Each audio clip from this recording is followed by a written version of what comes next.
तुम कुछ भी अनाप शनाप खा रहे हो, कुछ भी पी रहे हो, and still your body is taking care of you. Plants में जो भी चीजें बनती हैं वो कहीं ना कहीं हमारे किसी ना किसी ऑर्गन को रिजेंबल करता है। तो see, this is the proximal convoluted tubule. तुम देख रहे हो इसके अंदर का क्रॉस सेक्शनल एरिया हम लोग देख रहे हैं कि कैसे रीअब्जॉर्प्शन हुई थी। बोमेन्स कैप्सूल चारों तरफ से इसको घेरे हुए हैं, जिसके आगे पीसीटी कंटिन्यू होता है। Hello my dear students, welcome to science and fun class 11। कैसे हो मेरे प्यारे प्यारे चुनमुनूस? मैं हूं सोनम मोहिनी, आपकी बायोलॉजी एजुकेटर, और आज मैं लेकर आई हूं क्लास 11 ह्यूमन फिजियोलॉजी यूनिट से excretory products and their elimination chapter, जो कि हम करेंगे NCERT complete line by line and with 3D models also. यानी कि हम 3D मॉडल्स के जरिए कुछ इंपॉर्टेंट मैकेनिज्म को समझने की कोशिश करेंगे एंड एनसीईआरटी का एक एक लाइन, एक एक कतरा हम खत्म कर देंगे पढ़ के, और कहीं से भी किसी भी तरह का डाउट आप लोगों के दिमाग में परसिस्ट नहीं करेगा। So this chapter and this lecture is very important because आपका पूरा का पूरा ह्यूमन फिजियोलॉजी बहुत इंपॉर्टेंट यूनिट है। इसमें से सबसे ज्यादा क्वेश्चंस आते हैं, चाहे वो आपके होम एग्जामिनेशंस हो या फिर आपका नीट का एग्जाम हो। हर एक कॉम्पिटिटिव एग्जाम या फिर स्कूल के एग्जाम के लिए आपके लिए बहुत ज्यादा इंपॉर्टेंट है। तो पूरे लेक्चर को आखिरी तक देखना, and you have to make sure that you are subscribing to the channel, you are liking the lecture, and also please comment कि आप इसके बाद अगला लेक्चर कौन सा देखना चाहते हो, किस चैप्टर पे देखना चाहते हो।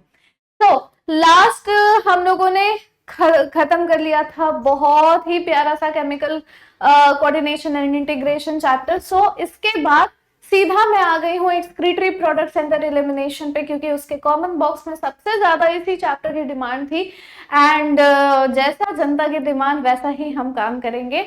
सो इस चैप्टर में ना ये बहुत, मतलब समझ लो कि ये ह्यूमन फिजियोलॉजी का ना छोटू सा चैप्टर है। बाकी सारे चैप्टर्स बड़े बड़े, कुछ और भी हैं छोटे chapters, but this is not as huge as chemical coordination वाला चैप्टर। ये थोड़ा सा कंसाइज वे में ही है, बट इसको मैं बहुत क्लियरली तुम लोगों को पूरा मैकेनिज्म समझा दूंगी, जिससे तुम्हें किस तरह से ह्यूमंस में एक्सक्रीशन का प्रोसेस कैरी आउट होता है या फिर ऑस्मो रेगुलेशन होता है, ये अच्छी तरीके से समझ में आ जाएगा। सो let's begin the class now. Excretory products and their elimination। सबसे पहले अगर हम इसके इंट्रोडक्शन की बात करें तो यहाँ पर सीधा सीधा आपको यही समझाया गया है कि किस तरह से हमारी बॉडी के अंदर, बेसिकली एनिमल्स की बॉडी के अंदर अलग अलग तरह के एक्सक्रीटरी प्रोडक्ट्स एक्यूमुलेट कर देते हैं। सबसे पहला जो आप वर्ड यहाँ पर पढ़ोगे ना, वो एक्यूमुलेशन ही है, राइट? एक्यूमुलेशन हो जाना, स्टोर हो जाना, सिंपल, ठीक है। एनिमल्स अक्यूमुलेट करते हैं ammonia, urea, uric acid. These three are the major excretory product। Major excretory product है ये तीनों, अमोनिया, यूरिया और यूरिक एसिड। तुम लोगों को पता होना चाहिए कि सबसे ज्यादा टॉक्सिसिटी, मोस्ट से लेके लीस्ट टॉक्सिसिटी तक कौन आता है नंबर 1 पे। तो सबसे ज्यादा अगर हम टॉक्सिक एक्सक्रीटरी मटेरियल की बात करें तो वो होता है अमोनिया। मोस्ट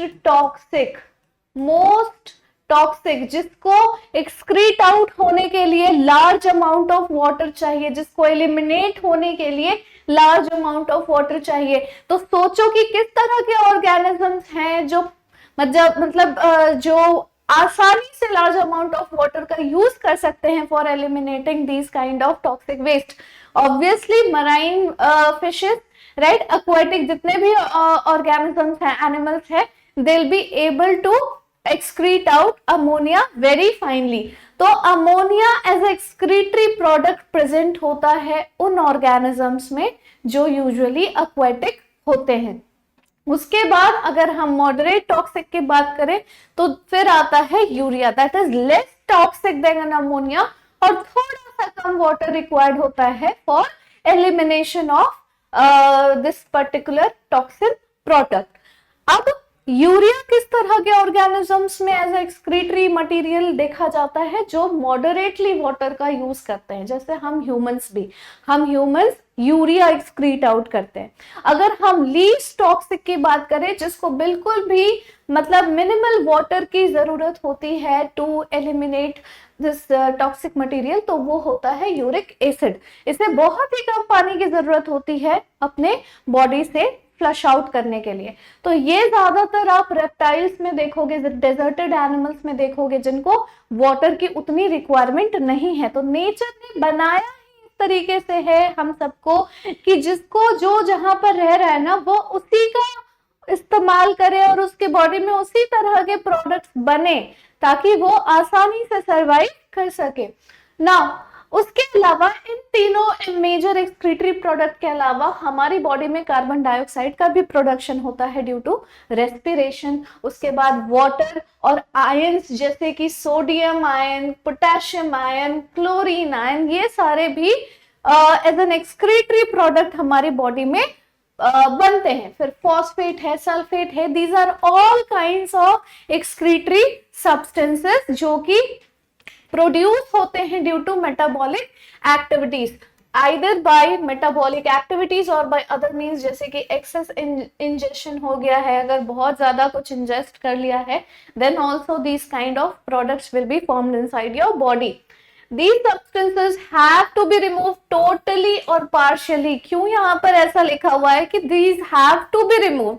कुछ भी करके इसको एलिमिनेट करना ही करना है बॉडी से। क्यों करना है? क्योंकि अगर, अच्छा एक बात बताओ, घर पे आप डस्टबिन रखते हो, वहां पे घर का सारा कूड़ा कचरा जमा करते हो, तो क्या तुम उसे हमेशा घर पे ही रखोगे? You have to throw it out ना, ताकि तुम्हारे घर का हाइजीन मेंटेन हो सके, तुम्हारे घर में डिजीज कॉजिंग माइक्रोब्स ना पनप सके। तो सेम चीज हमारी बॉडी होती है। We have to excrete out toxic materials, toxic products जो कि हमारी बॉडी को हार्म कर सकते हैं, जो हमारे न्यूट्रिएंट्स के साथ compete कर सकते हैं for other resources and space.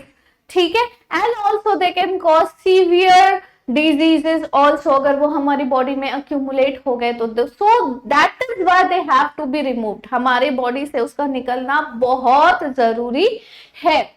In this chapter you will learn the mechanism of elimination of these substances। अब हम इस चैप्टर में इन सब के एलिमिनेशन के टेक्निक्स के बारे में ही पढ़ेंगे, मैकेनिज्म के बारे में ही पढ़ेंगे कि कैसे इनको रिमूव किया जाता है, with special emphasis on common nitrogenous waste. Common nitrogenous waste में अभी मैंने तुम्हें बताया अमोनिया, यूरिया, यूरिक एसिड जो है मेजर फॉर्म्स है नाइट्रोजनस वेस्ट का। तुम लोगों ने पढ़ा है ऑलरेडी नाइट्रोजनस वेस्ट क्या होता है। जब हमारे बॉडी में several kind of metabolic activities and other kind of physiological activities होती है, like respiration, even digestion, तो बहुत सारे प्रोडक्ट्स जो हैं वो फॉर्म करते हैं और उनका कॉम्पोजिशन मोस्टली नाइट्रोजनस होता है। That is why they are known as nitrogenous waste excreted by the animals। Ammonia most toxic form requires large amount of water, already बता चुकी हूँ, for its elimination। Whereas uric acid being the least toxic can be removed with a minimum loss of water। तो उसको बहुत ही minimal water का intake चाहिए होता है ऐसे ऑर्गेनिजम्स को जो यूरिक एसिड एक्सक्रीट आउट करते हैं। चलो moving on to the next slide, next few lines of your NCERT। The process of excreting ammonia is ammonotelism। ammonotelism यानी कि process of excreting urea. Usually ये कहाँ पे देखने को मिलेगा, किस तरह के ऑर्गेनिजम्स से इस अमोनोटेलिज्म प्रोसेस को कैरी आउट कर रहे होंगे? जो बोनी फिशेस होते हैं, टेरेस्ट्रियल एम्फीबियंस होते हैं, जो मराइन फिशेस होते हैं। ठीक है, all these are written over here. ठीक है, और ऐसे ऑर्गेनिजम्स को हम अमोनोटेलिक कहते हैं। अमोनोटेलिक यानी कि वो ऑर्गेनिज्म जो अमोनोटेलिज्म करेंगे। Ammonotelism is the process of excreting ammonia. Very easy, बहुत ही सिंपल सा ये कॉन्सेप्ट है। मुझे नहीं लगता इसमें तुम्हें थोड़ी सी भी दिक्कत आएगी।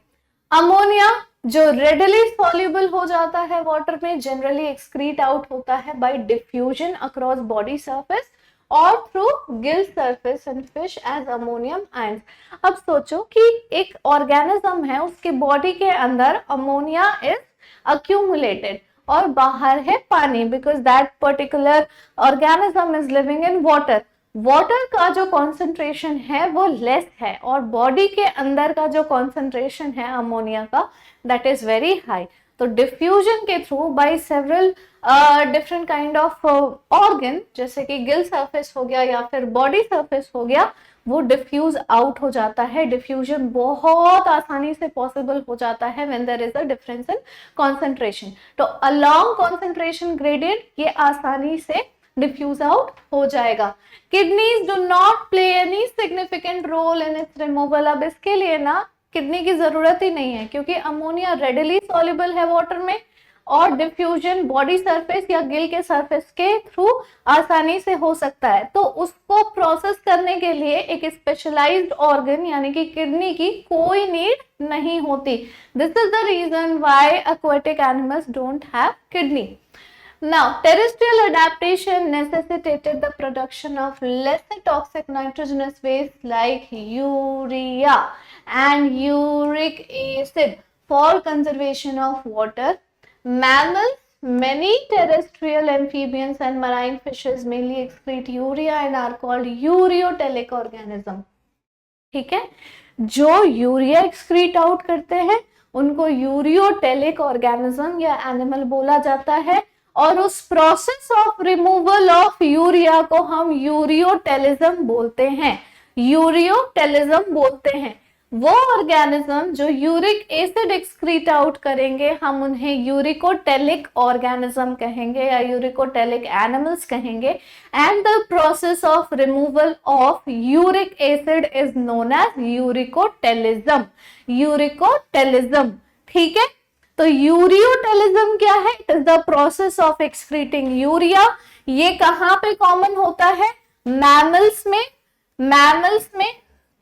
टेरेस्ट्रियल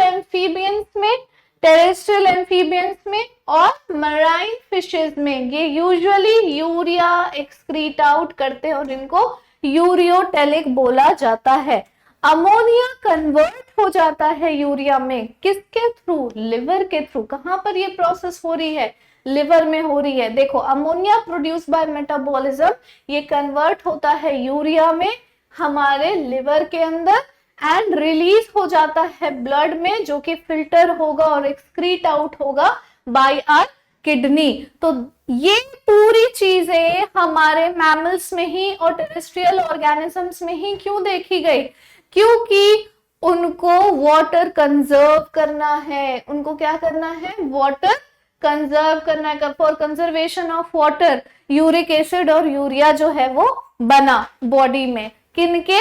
जो टेरेस्ट्रियल हैं, जो वाटर में हर वक्त नहीं रह सकते। सो some amount of urea may be retained in the kidney matrix of some of these animals to maintain a desired osmolarity। ठीक है, कुछ यूरिया हमारी किडनी में रिटेन रहता है, यानी कि हमारी बॉडी के अंदर there is some amount of urea always present। इसीलिए जब भी आप ब्लड टेस्ट कराओगे ना, तो उसमें यूरिया का कॉम्पोजिशन भी, यूरिन में आपके यूरिया का कॉम्पोजिशन बताएगा, ब्लड में आपके यूरिया का कॉम्पोजिशन बताएगा, सो दैट ये डॉक्टर्स एस्टिमेट कर सके कि क्या हमारी बॉडी की ऑस्मोलैरिटी प्रॉपर है या नहीं है। ठीक है, ओके। नाउ जितने भी रेप्टाइल्स हैं बच्चों, बर्ड्स हैं, जो लैंड स्नेल्स हैं, इंसेक्ट्स हैं, ये नाइट्रोजनस वेस्ट को यूरिक एसिड के फॉर्म में एक्सक्रीट आउट करते हैं in the form of pellet और paste with a minimum loss of water and are called uricotelic animals. यानी कि जितने भी यूरिकोटेलिज्म करने वाले ऑर्गेनिजम्स हैं, uricotelism is the process of excreting out uric acid, और ये सबसे ज्यादा कॉमन किसमें है? रेप्टाइल्स में, बर्ड्स में, लैंड स्नेल्स में एंड इंसेक्ट्स में। यूरिक एसिड किस फॉर्म में एक्सक्रीट आउट होगा? पैलेट या फिर पेस्ट के फॉर्म में, ताकि कम से कम वाटर की रिक्वायरमेंट हो उस पर्टिकुलर पैलेट या फिर पेस्ट को बनाने के लिए, ठीक है, वाटर का लॉस जो है वो मिनिमल रहे। तो यहां तक आई जस्ट होप कि आपको सारी चीजें समझ में आई। Let's move on to the next paragraph of your NCERT. अब a survey of animal kingdom presents a variety of excretory structure। अब आप लोगों ने एनिमल किंगडम पढ़ रखा है ना बेटा, आप लोगों ने पढ़ा होगा प्रोटोनेफ्रीडिया के बारे में, फ्लेम सेल्स के बारे में, नेफ्रीडिया के बारे में, मैल्फिशियन ट्यूब्यूल्स के बारे में, एंटरनल ग्लैंड या फिर ग्रीन ग्लैंड के बारे में, जो डिफरेंट फाइलम के ऑर्गेनिजम्स में पाए जाते हैं। अगर हम बात करें फ्लेम सेल्स की तो आपने ये पढ़ा है प्लेटीहेल्मिन्थ्स के फाइलम में। अगर हम बात करें नेफ्रीडिया की तो you have studied this in earthworm, जो आप लोगों ने दूसरे के चैप्टर्स में भी पढ़ा होगा। अगर नहीं भी पढ़ा है तो आपके सिलेबस में नहीं है, डोंट वरी। मैल्फिशियन ट्यूब्यूल्स आप लोगों ने कॉकरोच में पढ़ा है, आप लोगों ने इंसेक्ट्स में पढ़ा है। And then if we talk about the green glands या फिर एंटेनल ग्लैंड्स, तो वो आप लोग क्रस्टेशियंस में, प्रॉन्स में पढ़ चुके हो, है ना। तो ये सारे डिफरेंट टाइप्स ऑफ ऑर्गन्स हैं, different types of mechanism they perform to excrete out the toxic waste from the body. Now, a survey of animal presents a variety of excretory structure। ये उसी variety of excretory structure की बात कर रहा है। ज्यादातर invertebrates में ये स्ट्रक्चर सिंपल ट्यूबुलर फॉर्म्स में पाए जाते हैं, जबकि वर्टिब्रेट्स में थोड़े से कॉम्प्लेक्स ट्यूबुलर ऑर्गन्स होते हैं। अच्छा, दोनों में ट्यूबुलर वर्ड जरूर आ रहा है, ट्यूब्स या ट्यूब्यूल्स जरूर आ रहे हैं, चाहे वो सिंपल हो या फिर कॉम्प्लेक्स हो। नाउ अब आप इस चीज के पीछे का कॉन्सेप्ट समझो। Tubules are meant for reabsorption. अभी आगे चलकर आप पढ़ोगे, आप लोगों ने लास्ट ईयर भी पढ़ा है बेटा, क्लास 10th में तुम लोग ऑलरेडी पढ़ चुके हो एक्सक्रीटरी सिस्टम, जिसमें हमने पढ़ा था पीसीटी डीसीटी के बारे में, लूप ऑफ हेनले के बारे में। दीज वर द ट्यूब्यूल्स, जहां पर क्या होता था, रीअब्जॉर्प्शन होता था। जो एक्सेस वाटर ग्लोमेरुलर फिल्ट्रेट से बाहर निकल रही थी ना, उस एक्सेस वाटर को, थोड़ा बहुत सॉल्ट को, थोड़ा बहुत नाइट्रोजनस का कंटेंट को, थोड़ा सा हम आयंस वगैरह को रीअब्जॉर्ब करते थे, ताकि जरूरत से ज्यादा चीजें एक्सक्रीट आउट ना हो जाए। 90 से 95% रीअब्जॉर्प्शन हो रहा था हमारे ट्यूब्यूल्स में। तो इसी वजह से ट्यूबुलर स्ट्रक्चर होना बहुत जरूरी है, चाहे वो इनवर्टिब्रेट हो या फिर वो वर्टिब्रेट हो। कॉल्ड किडनीज, अगर हम बात करें वर्टिब्रेट की, तो उनमें कॉम्प्लेक्स ट्यूबुलर ऑर्गन्स पाए जाते हैं, जिसको हम किडनी बोलते हैं। किडनी के अंदर क्या है, किडनी के अंदर है ग्लोमेरुलर फिल्ट्रेशन, ठीक है। उसमें क्या है, बोमन्स कैप्सूल है, ठीक है। मैल्फिशियन कॉर्पुसल, हम दोनों को मिलाकर उसे बोलते हैं। Okay, some of these structures are mentioned here. देखो मैंने ऑलरेडी बोल दिया, प्रोटोनेफ्रीडिया या फिर फ्लेम सेल्स एक्सक्रीटरी ऑर्गन्स थे प्लेटीहेल्मिन्थ्स में, यानी कि फ्लैटवर्म्स में, रोटिफर्स में, some annelids and the cephalochordate, amphioxus. Protonephridia primary concerned होते थे आयनिक और फ्लूइड वॉल्यूम के रेगुलेशन के लिए। अच्छा, हमारी बॉडी में ना अगर सिर्फ पानी पानी पानी पानी रहेगा तो भी हम मतलब परेशान हो जाएंगे, हमारी हेल्थ पर इफेक्ट करेगा। मैंने एक यूट्यूब पे शॉर्ट्स डाला था कि बहुत ज्यादा पानी नहीं पीना चाहिए। लोग कहते हैं ना खूब पानी पियो, खूब पानी पियो, नहीं, there is a limit, there is always a limit. और आप अपने यूरिन के कलर को देखकर डिटेक्ट कर सकते हो कि क्या आप जरूरत से ज्यादा पानी पी रहे हो या फिर आप मतलब परफेक्टली हाइड्रेटेड हो या फिर ओवर हाइड्रेटेड हो। ओवर हाइड्रेशन पे मैंने वीडियो बनाई थी। तो क्या होता है ना कि बॉडी में फ्लूइड का वॉल्यूम एक्सेस नहीं होना चाहिए, अदरवाइज ये सीधा सीधा ब्रेन में स्वेलिंग कॉज कर सकता है, डिमेंशिया हो सकती है, बहुत सारे प्रॉब्लम्स हो सकते हैं। हमारे सेल्स जो हैं स्वेल्ड अप होके बर्स्ट कर सकते हैं and this can lead to stroke as well. बहुत सारे प्रॉब्लम्स हैं जब ओवर हाइड्रेशन होता है। तो जब भी लोग बोले ना कि खूब पानी पियो, खूब पानी पियो, don't listen to everyone blindly, किसी पे भी ब्लाइंडली फेथ नहीं करना है। इतना बस ध्यान में रखो कि किसी पे भी अंधा विश्वास नहीं करना है। कोई इवन एक छोटा सा ये रैंडम एडवाइस है कि खूब पानी पियो, और इस पे भी मैं कह रही हूँ डोंट ट्रस्ट ब्लाइंडली। तो फिर लाइफ में, जीवन में बहुत सारी ऐसी चीजें हैं जिसके लिए आपको किसी पे भी ब्लाइंडली ट्रस्ट नहीं करना है। I hope you know what I mean. Okay, अगर हम बात करें फ्लूइड वॉल्यूम की, तो यहाँ पर फ्लूइड वॉल्यूम का रेगुलेशन, आयंस का रेगुलेशन काफी इंपॉर्टेंट है। यू नो आयंस कितने ज्यादा इंपॉर्टेंट है हमारी बहुत सारे फिजियोलॉजिकल एक्टिविटीज में। तुम लोगों ने रेस्पिरेशन का प्रोसेस पढ़ा, ठीक है।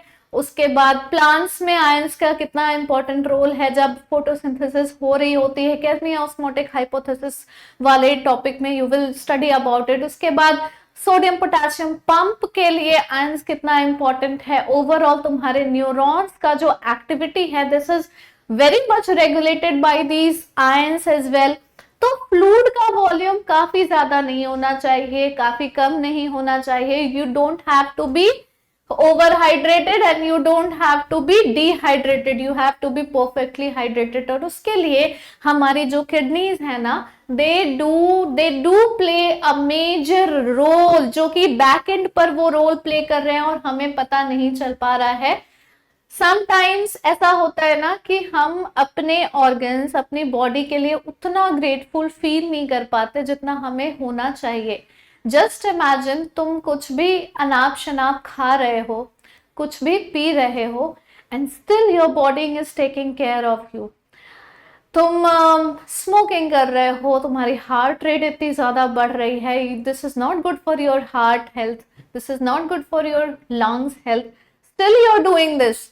तो सोचो कि तुम्हारी हार्ट तुम्हें कितना प्रोटेक्ट करने की कोशिश कर रही है। तुम कभी कभी बहुत ज्यादा पानी पी रहे हो, कभी बिल्कुल भी पानी नहीं पी रहे हो, कभी ब्रेकफास्ट नहीं कर रहे हो, you are skipping meals, still you are able to stand, walk, do your things and everything.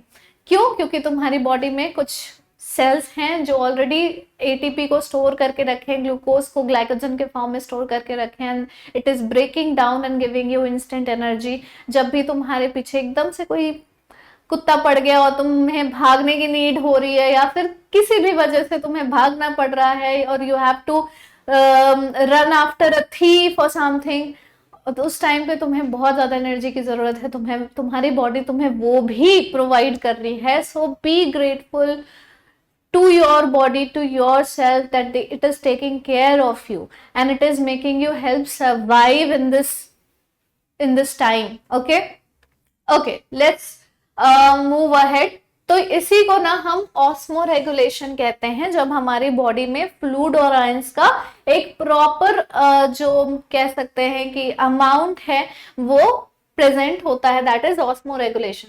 अगर हम बात करें नेफ्रीडिया की, तो ये एक तरह का ट्यूबुलर स्ट्रक्चर होता है, अर्थवॉर्म्स में पाया जाता है और बाकी कैनेलिड्स में। नेफ्रीडिया हेल्प करता है टू रिमूव नाइट्रोजनस वेस्ट और मेंटेन करता है फ्लूइड आयनिक बैलेंस। सब वही चीजें रिपीट कर करके लिखी हुई है, you don't have to mug up everything. जो जो चीजें मैंने तुम लोगों को बताई बस वही सारी चीजें हैं, पर हम एक एक लाइन को छाटते चले जाएंगे, ठीक है। मैल्फिजियन ट्यूब्यूल्स है जो एक्सक्रीटरी स्ट्रक्चर है इंसेक्ट्स में, इंक्लूडिंग कॉकरोचेस, अभी मैंने बताया थोड़ी देर पहले तुम्हें। मैल्फिजियन ट्यूब्यूल्स में भी सी ट्यूब्यूल्स वर्ड है, tubule is very important in the part of excretion, okay. Help in the removal of nitrogenous waste और ऑस्मो रेगुलेशन के लिए भी इंपॉर्टेंट है, ओके। चलो ठीक है, आगे चले। एंड एंटरनल ग्लैंड्स या फिर ग्रीन ग्लैंड्स परफॉर्म करते हैं एक्सक्रीटरी फंक्शन क्रस्टेशियंस में, जैसे कि prawns. Everything that I have told you before, वही सब कुछ लिखा हुआ है तुम्हारे इस एनसीईआरटी में, ओके।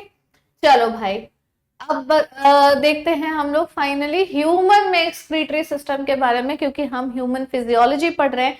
जितना भी इंट्रोडक्टरी पार्ट था जो तुम्हें जानना जरूरी था बाकी ऑर्गेनिजम्स के बारे में, और including yourself also, humans also, वो सब तुम जान चुके हो।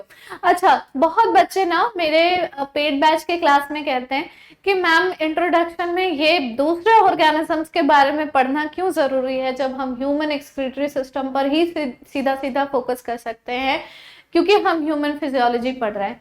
तो तुम क्या, अगर तुम जैसे ह्यूमंस हो ना, तो you are just not a single individual, not a single species. तुम्हारी जो स्पीशीज है, हमारी जो स्पीशीज है, this is influenced by most of the organism. तो जब तक तुम एक कंपैरेटिव स्टडी नहीं करोगे कि जैसा तुम्हारे में ये चीजें पाया जाता है वैसा कॉकरोच में ये चीजें पाई जाती है, या अर्थवर्म में ये पर्टिकुलर चीजें पाई जाती है, तो वो जब तक तुम एक कंपैरेटिव स्टडी नहीं करोगे ना, तुम्हारा एक sole study about just your system will be incomplete. इसको इनकम्प्लीट ही माना जाएगा। तुम्हें तुम्हारे ह्यूमन रेस के अलावा बाकी किसी के बारे में कुछ भी नहीं पता है। This knowledge is not enough, this is insufficient. इसीलिए इंट्रोडक्शन में, हम हर चैप्टर के इंट्रोडक्शन में एक जनरल कंपैरेटिव स्टडी करते हैं और समझते हैं कि जो हम आगे चल के पढ़ने वाले हैं वो सेम चीज, वो सेम मैकेनिज्म या सेम ऑर्गन बाकी किसी तरह के ऑर्गेनिज्म में भी पाया जाता है या नहीं पाया जाता, या उनका किस तरह का फंक्शन है इस पार्ट में। ओके, ह्यूमंस की अगर बात करें तो हमारा एक्सक्रीटरी सिस्टम कंसिस्ट करता है क्या? Pair of kidney, most important organ, one pair of ureter जो कि वो सारे फिल्ट्रेट को लेकर आएगा, एक यूरिनरी ब्लैडर जो दोनों यूरेटर से आकर ज्वाइन होता है कॉमन ब्लैडर में, कॉमन सैक में, एंड यूरेथ्रा यानी कि वो ऑर्गन जिसके थ्रू बॉडी से बाहर ये सारे प्रोडक्ट्स एलिमिनेट आउट होंगे। So see this is the diagram, ये है दोनों किडनीज एंड ये है उसका एक LS structure, this is outer structure, ये दोनों जो निकल कर आ रहे हैं दिस इज यूरेटर, ओके, और ये है यूरिनरी ब्लैडर, और यूरेथ्रा के थ्रू सारा का सारा टॉक्सिन फ्लश आउट हो जाता है हमारी बॉडी से। अब सिर्फ हम बात करेंगे अभी फिलहाल किडनीज के। It is reddish brown in colour.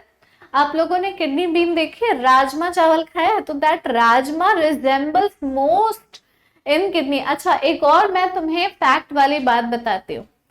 हमारा जो नेचर है ना, उस नेचर में जो भी चीजें बनती हैं, लाइक प्लांट्स में जो भी चीजें बनती हैं, वो कहीं ना कहीं हमारे किसी ना किसी ऑर्गन को रिजेंबल करता है, this is for sure, okay.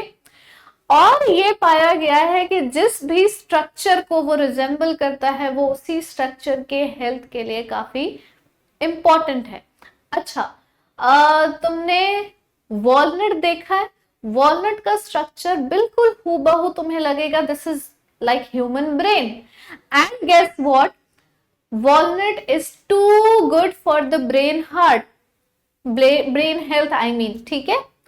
उसके बाद if you see this rajma thing, this kidney bean, तो किडनी बीन क्योंकि ये किडनी को भी रिजेंबल कर रहा है, ये किडनी के हेल्थ के लिए काफी इंपॉर्टेंट होता है। Rajma is known to be helpful in flushing out toxins way better than the other lentils और एनी अदर वेजिटेबल्स, ओके। तुम लोगों ने सीताफल देखा है, चेस्टनट हम जिसे कहते हैं, चेस्टनट अगर आप देखोगे that resembles very closely with your heart, ठीक है, लगेगा कि जैसे वो हार्ट जैसे ही शेप का है। And guess what, it is very important, very बहुत ही ज्यादा बेनिफिशियल है आपके हार्ट के हेल्थ के लिए। So try to observe things. आप लोग मुझे कमेंट बॉक्स में कमेंट करके बताना कि ऐसे और कौन सी खाने पीने की चीजें हैं जो हमारे बॉडी के किसी पार्ट या किसी ऑर्गन को रिजेंबल करता है, एंड डू योर रिसर्च कि क्या वो दोनों जो रिजेंबल कर रहे हैं आपस में, क्या उनका कोई कनेक्शन है, क्या ये पर्टिकुलर खाने वाली चीज अगर किसी ऑर्गन को रिजेंबल कर रही है तो उसके हेल्थ के लिए ये खाना अच्छा होता है। Do your research and comment box in the comment in the comment box. Oh god, okay, let's continue now. So it is bean shaped in structure, situated between the levels of last thoracic and third lumbar vertebrae. Thoracic और lumbar vertebrae somewhere here, okay. thoracic का जो last वाला part है ना, वो जब खत्म हो रहा है, जब thoracic का पार्ट खत्म हो रहा है तो thoracic is 12, तो T12 के बाद और थर्ड लंबर के बीच में बहुत ही क्लोजली डोर्सल इनर वॉल और अब्डोमिनल कैविटी में पाया जाता है ये दोनों किडनी, यानी कि दोनों लेटरल साइड्स में somewhere over here. Okay, each kidney of an adult human measures 10 to 12 centimeter in length. 10 to 12 centimeter, how much it must be? This much. ठीक है, इतना होगा, इससे ज्यादा तो नहीं होगा, इतना होगा. So this much is the length of kidney. 5 to 7 centimeter in width and 2 to 3 centimeter in thickness. 2 to 3 centimeter is just this much. ऐसा करके दिखाती हूँ, ब्लैक बैकग्राउंड, इतना ही थिकनेस है. See, and with an average weight of 120 to 170 gram, या 150 gram का एक ये ऑर्गन है. And it is doing wonders to our body. Imagine अगर किडनी नहीं होती. किडनी फेलियर के जो केसेस होते हैं, कहाँ लोग बच पाते हैं?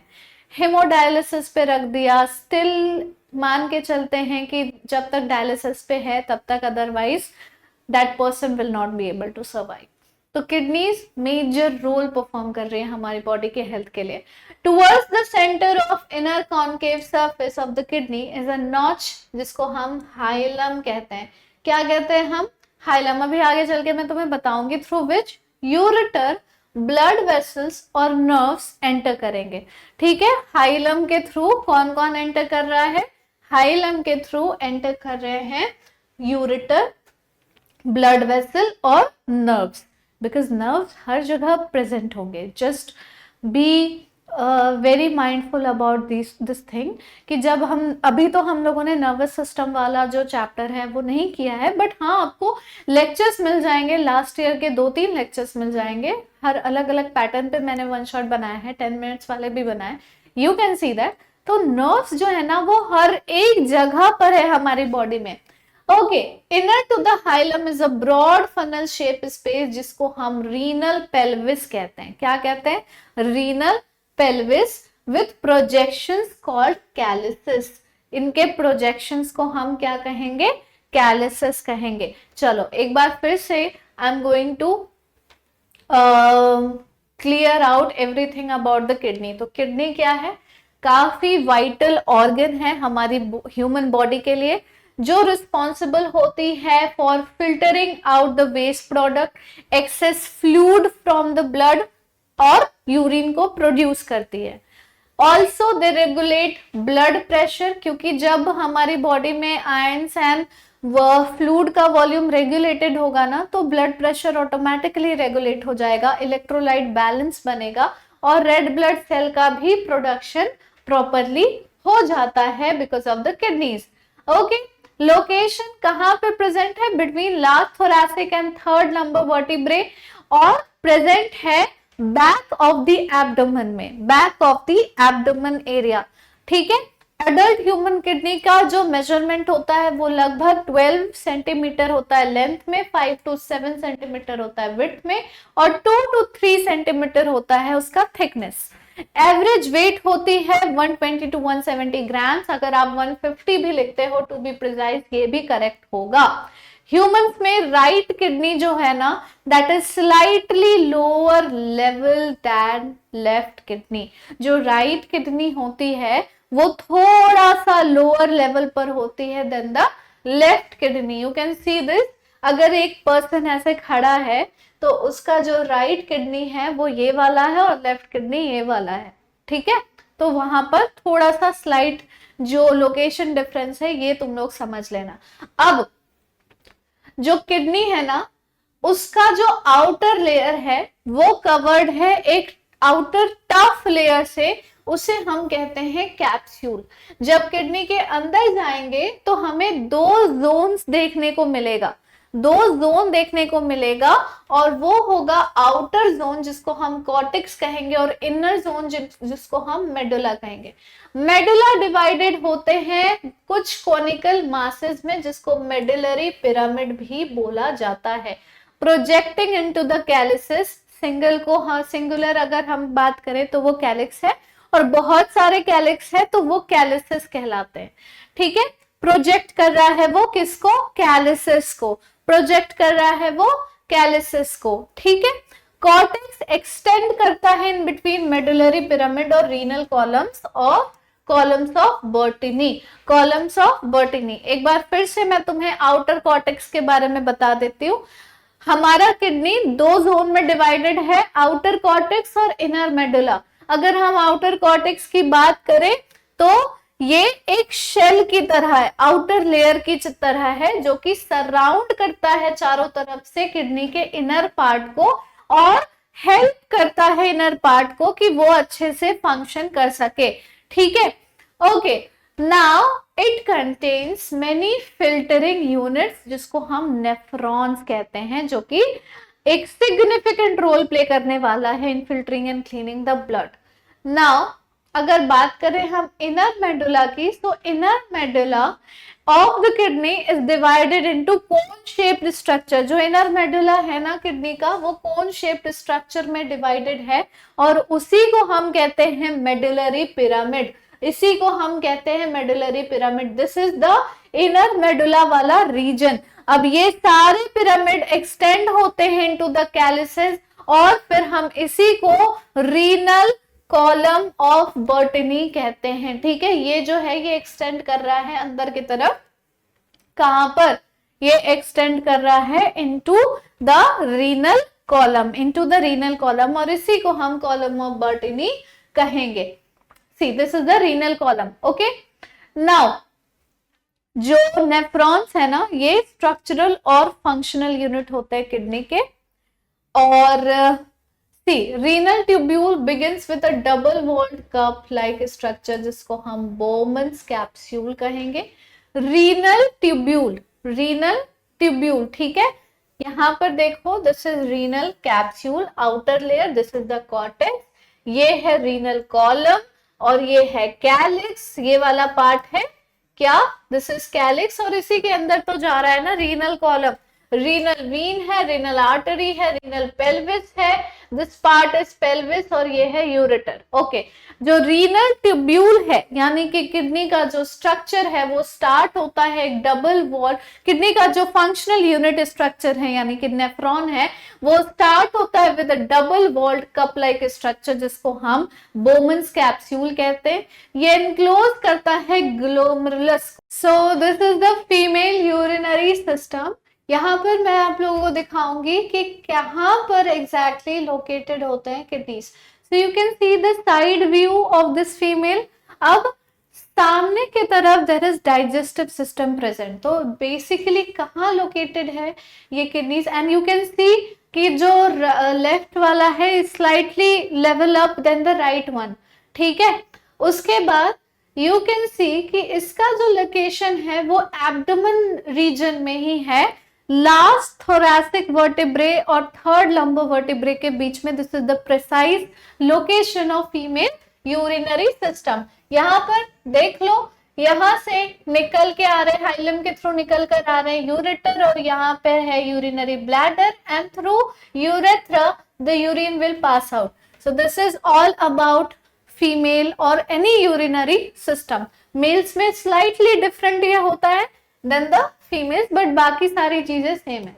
ये इनक्लोज करता है ग्लोमेरुलस। अच्छा, ये वाला पार्ट हम छोड़ दिए थे क्या? अच्छा, मुझे फिर लग रहा है कि why this is something is missing. Okay fine, columns of botany समझ में आ गया। जब कॉर्टेक्स एक्सटेंड कर रहा है ना रीनल मेडुलरी पिरामिड के अंदर एज रीनल कॉलम, उसको हम कॉलम ऑफ बॉटनी कहेंगे। Each kidney has nearly 1 million complex tubular structure and known as nephron. It is the structural and functional unit of kidney. Structural and functional unit of kidney. Which are the functional units?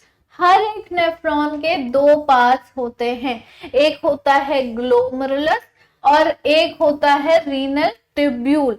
तो glomerulus एक tuft है capillaries का जो बनता है efferent arteriole से। Efferent arteriole एक fine branch है रीनल आर्टरी का। जो रीनल आर्टरी एंटर कर रही है ना, तो वहां से एफरेंट आर्टेरियोल निकल रहा है, वहां से एफरेंट आर्टेरियोल निकल रहा है। अच्छा, तुम्हें मैं एक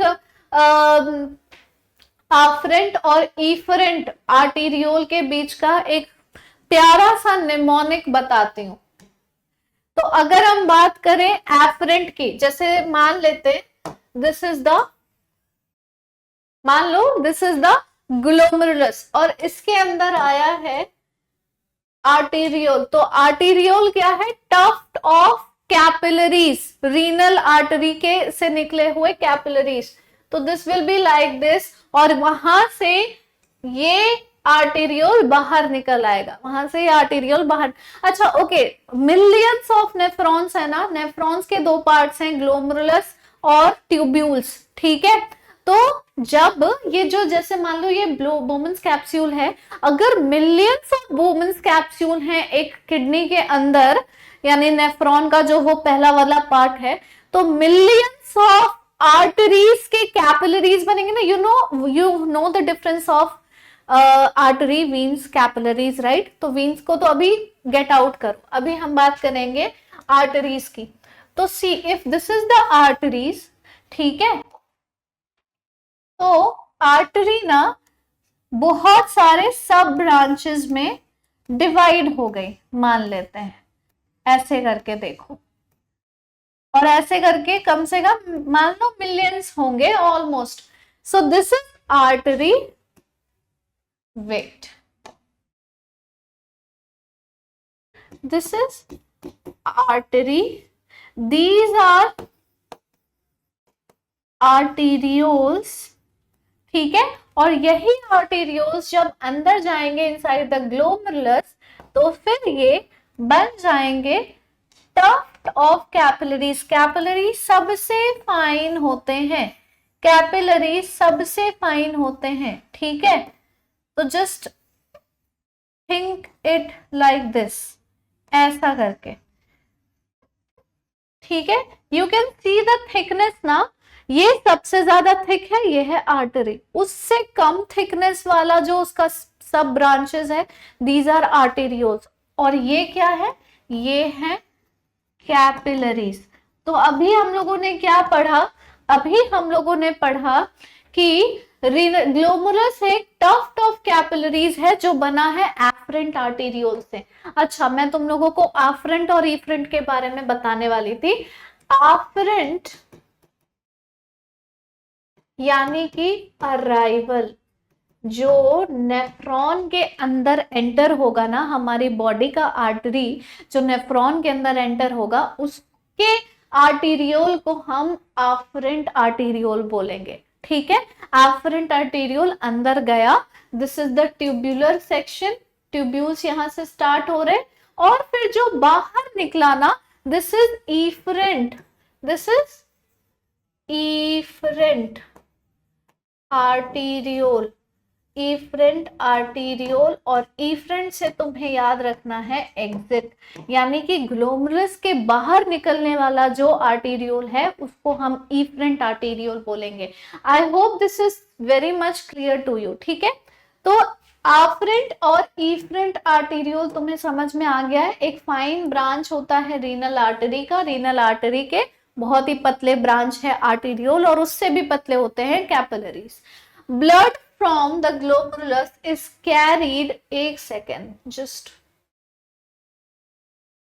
is carried away by an effector efferent arteriole। जो ब्लड आया ग्लोमेरुलस के अंदर, वो कैरी आउट होगा, कैरी अवे होगा, बाहर निकलेगा बाय इफरेंट आर्टेरियोल। अभी जस्ट हम लोगों ने इसके बारे में समझ लिया। अब आगे देखो, जो रीनल ट्यूब्यूल है वो शुरू होती है double walled cup like structure, जिसको हम बोमन्स कैप्सूल कहते हैं, जिसको हम क्या कहते हैं? बोमन्स कैप्सूल, जो इंक्लोज करता है चारों तरफ से ग्लोमेरुलस को ना। ग्लोमेरुलस और बोमन्स कैप्सूल को टुगेदर हम कहेंगे मैल्फिजियन बॉडी या फिर renal corpuscle. O my God, this is very much important. यहाँ पर मैं 2 दिल बना रही हूँ बेटा, ठीक है। यहाँ पर मैं जहां जहां दिल बन सकता है वहां वहां दिल बना रही हूँ। Very important it is. Tubule continue करते हैं आगे चलकर और बनाते हैं हाईली कॉइल्ड नेटवर्क, और उसी को हम कहेंगे proximal convoluted tubule. Okay, why it's name is proximal convoluted tubule या डिस्टल कॉन्वोल्यूटेड ट्यूब्यूल, डीसीटी का। ओके, अभी हम जब देखेंगे ना इसका 3D स्ट्रक्चर तो will be very much clear about this. Okay,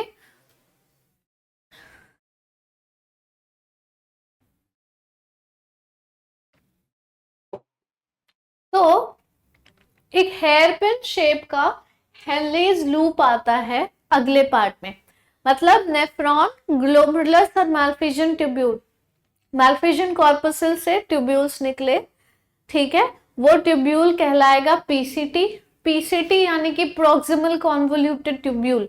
convoluted का मतलब होता है कॉन्वोल्यूशन, बहुत सारे फोल्डिंग्स, ठीक है, बहुत ही कॉम्प्लेक्स जो फोल्डिंग्स होती है ना उसको हम कॉन्वोल्यूशन कहते हैं. कॉन्वोल्यूटेड हम इसीलिए उसे कहते हैं, ठीक है. Fine, okay. तो वो कॉन्वोल्यूटेड ट्यूब्यूल के बाद एक शार्प यू टर्न आता है.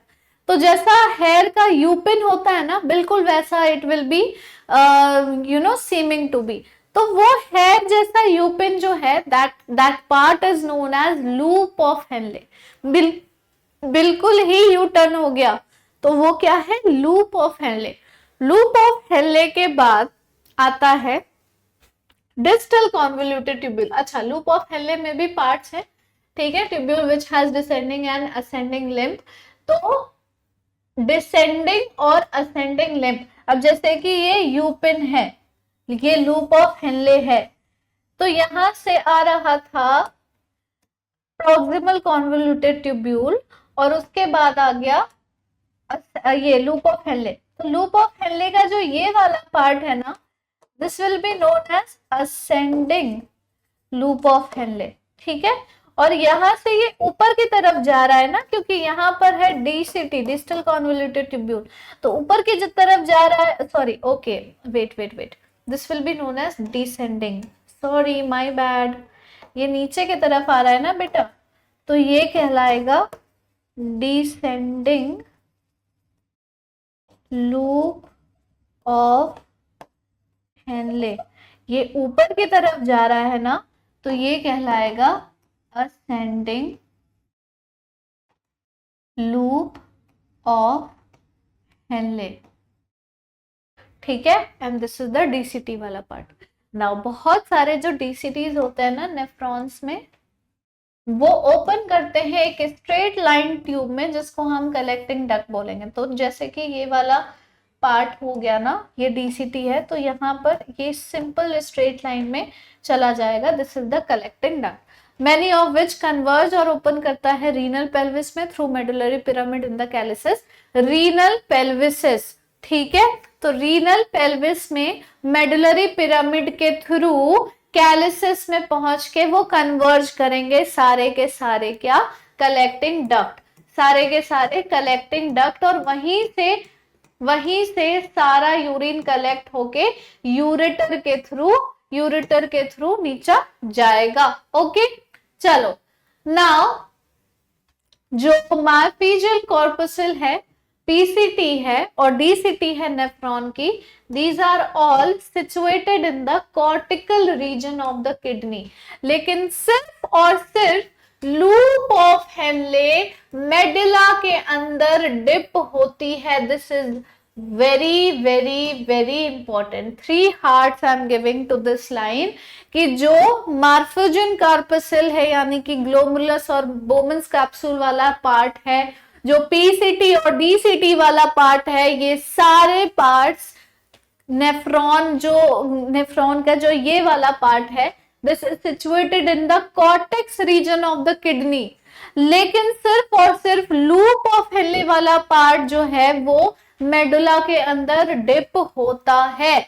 सो मेजॉरिटी ऑफ नेफ्रॉन्स में लूप ऑफ हेनले काफी शॉर्ट होते हैं और एक्सटेंड करते हैं सिर्फ बहुत लिटिल इनटू द मेडुला. तो ऐसे नेफ्रॉन्स को हम कॉर्टिकल नेफ्रॉन्स कहते हैं, ठीक है. कुछ नेफ्रॉन्स में लूप ऑफ हेनले बहुत लॉन्ग होंगे और मेडुला के अंदर डीपली रन करेंगे। ऐसे नेफ्रॉन को हम जेक्स्ट्रामेडुलरी नेफ्रॉन कहते हैं। जेक्स्ट्रामेडुलरी नेफ्रॉन और कॉर्टिकल नेफ्रॉन के बीच में क्या अंतर है? कॉर्टिकल नेफ्रॉन का जो लूप ऑफ हेनले है बहुत छोटा होता है और मेडुला को ऑलमोस्ट बस टच करके छोड़ देता है। तो मोस्टली मेजर रीजन जो होगा उस नेफ्रॉन का वो कॉर्टेक्स में होगा, इसीलिए हम उसको कॉर्टेक्स नेफ्रॉन कहेंगे, कॉर्टिकल नेफ्रॉन कहेंगे। और कुछ नेफ्रॉन के जो लूप ऑफ हेनले होते हैं वो बहुत डीपली मेडुला के अंदर रन कर रहे होते हैं, यानी कि परसेंटेज जो कवर करता है मेडुला का वो ज्यादा होता है, इसीलिए हम उसको जक्स्ट्रामेडुलरी नेफ्रॉन बोलेंगे। So please be very clear to this line. यहां पर अगेन मैं 2 हार्ट्स दे रही हूं, very very important. Efferent arteriole emerge करता है ग्लोमेरुलस से और वो बनाता है fine capillary network around the renal tubule और उसी को हम पेरीट्यूबुलर कैपिलरीज कहते हैं। पेरीट्यूबुलर कैपिलरीज किसको कहते हैं? जब इफरेंट आर्टेरियल, इफरेंट अभी मैंने सिखाया तुम लोगों को, इफरेंट का मतलब क्या हो गया? इफरेंट मतलब हो गया एग्जिट करना, यानी ग्लोमेरुलस से बाहर निकलने वाली जो आर्टेरियोल है, यानी वो इमर्ज कर रही है ना ग्लोमेरुलस से, वो बनाती है फाइन कैपिलरी नेटवर्क। कहां पे? Around renal tubule. What do you mean by renal tubule? Proximal and distal convoluted tubules को हम दोनों को मिलाकर रीनल ट्यूब्यूल बोलते हैं, ठीक है। लूप ऑफ हेनले भी उसमें आ जाता है, कलेक्टिंग डक्ट भी उसी में आ जाता है। तो वो जो ट्यूब्यूलर रीजन है ना, वो इफरेंट आर्टेरियोल चारों तरफ से उसको घेरे होती है और एक टफ मतलब एक नेटवर्क ऑफ कैपिलरीज बना लेती है उसके चारों तरफ, and then that is known as peritubular capillaries। peritubular capillaries बहुत ही माइन्यूट सी वेसल जो है इस नेटवर्क की, वो रन करेगी parallelly to the Henle's loop और एक यू शेप का वासा रेक्टा फॉर्म करेगी। वासा रेक्टा या तो एब्सेंट होते हैं या तो बिल्कुल रिड्यूस्ड होते हैं कॉर्टिकल नेफ्रॉन्स में। क्यों? कॉर्टिकल नेफ्रॉन्स ऐसे नेफ्रॉन्स है जिनमें loop of Henley is very short. तो जहां पर loop of Henley is very short या फिर वो सिर्फ थोड़ा सा टच कर रहा है मेडुला के रीजन को, वहां पर जो ये वाले वेसल्स है ना, माइन्यूट वेसल्स जो रन कर रहे थे पैरेलली, वो एब्सेंट होंगे, यानी कि वो वासा रेक्टा इनमें एब्सेंट होगा। वासा रेक्टा इनमें एब्सेंट होगा, ठीक है। Am I being very clear to you? तुम्हें 3D डायग्राम, तुम्हें इस पूरे लेक्चर के एक पर्टिकुलर सूटेबल पार्ट में कहीं ना कहीं हम वो 3D डायग्राम का एक्सप्लेनेशन मैं डाल दूंगी, तो तुम्हें वो अच्छे से समझ में आ जाएगा जब हम 3D वाला मॉडल देखेंगे। तो पूरी तरह से अगर हम बात करें नेफ्रॉन के स्ट्रक्चर की, तो यू कैन सी कि ये आया एफरेंट आर्टेरियोल, एफरेंट आर्टेरियोल, अंदर गया tuft of capillaries, this is the glomerulus वाला पार्ट। ग्लोमेरुलस से जब फिल्ट्रेशन हो गई तो इफरेंट आर्टेरियोल के थ्रू सारा जो क्लीन ब्लड है वो बाहर निकल गया। वो क्या हो गया? क्लीन ब्लड बाहर निकल गया। बोमेन्स कैप्सूल चारों तरफ से इसको घेरे हुए है, जिसके आगे पीसीटी कंटिन्यू होता है, जिसके आगे पीसीटी कंटिन्यू होता है। This is the peritubular capillaries जो इसको पूरी तरह से नेटवर्क इसका बना लेती है। देखो ध्यान से, ठीक है, ठीक है, ठीक है। This is the proximal state tubule, यहां से ऐसे ऐसे निकलकर ये ऐसे आ रही है, ऐसे आ रही है। This is the loop of Henle के वासा रेक्टा। अभी मैंने तुम्हें बताया कि लूप ऑफ हेनले के पैरेलल जो ब्लड वेसल्स रन कर रहे हैं ना, those are vasa recta. This is distal tubule, distal convoluted tubule. उसके बाद ठीक है, उसके बाद ये सीधा पहुंच जाता है कहां पर? कलेक्टिंग डक्ट में। कलेक्टिंग डक्ट से कलेक्ट होके, यूरिन कलेक्ट होके वो सीधा यूरेटर के थ्रू यूरिनरी ब्लैडर पे पहुंच जाएगा। बहुत ही ज्यादा इजी है, कुछ भी नहीं है इसमें। ओके, चलो नाउ अब हम बात करेंगे कि कैसे यूरिन का फॉर्मेशन हो रहा है। पूरा का पूरा स्ट्रक्चर हम लोगों ने पढ़ लिया, समझ लिया। किडनी, किडनी के अंदर नेफ्रॉन्स, नेफ्रॉन्स के इतने सारे पार्ट्स और उससे associated arteries and arterioles and other blood vessels. Now urine कैसे फॉर्म कर रहा है? तो यूरिन फॉर्मेशन के ना 3 मेन प्रोसेसेस होते हैं। यूरिन फॉर्मेशन के 3 मेन प्रोसेसेस होते हैं। कौन कौन से प्रोसेसेस होंगे? कौन कौन से प्रोसेसेस होंगे? ग्लोमुरुलर फिल्ट्रेशन, यानी कि ग्लोमुरुलस में फिल्ट्रेशन होगी। कुछ नहीं, जैसे तुम लोग चाय छानते हो ना, बिल्कुल वैसा ही, बिल्कुल वैसा ही। ठीक है, तो पहला मैकेनिज्म है ग्लोमुलर फिल्ट्रेशन का। दूसरा है सेलेक्टिव रीअब्जॉर्प्शन का। सेलेक्टिव रीअब्जॉर्प्शन यानी कुछ ही सिलेक्टेड मॉलिक्यूल्स या कुछ ही सिलेक्टेड मटेरियल्स अब्सॉर्ब होंगे, बाकी नहीं होंगे। And the last part is secretion, यानी कि ट्यूब्यूल्स जो हैं वो सिक्रीट करके कलेक्टिंग डक्ट में यूरिन को भेज देंगे। That takes place in different types, different parts of the nephron. Okay, पहला स्टेप जो है यूरिन फॉर्मेशन का वो है फिल्ट्रेशन ऑफ ब्लड। तो ब्लड का फिल्ट्रेशन कैसे होगा? ग्लोमुलस के अंदर होगा। कैसे?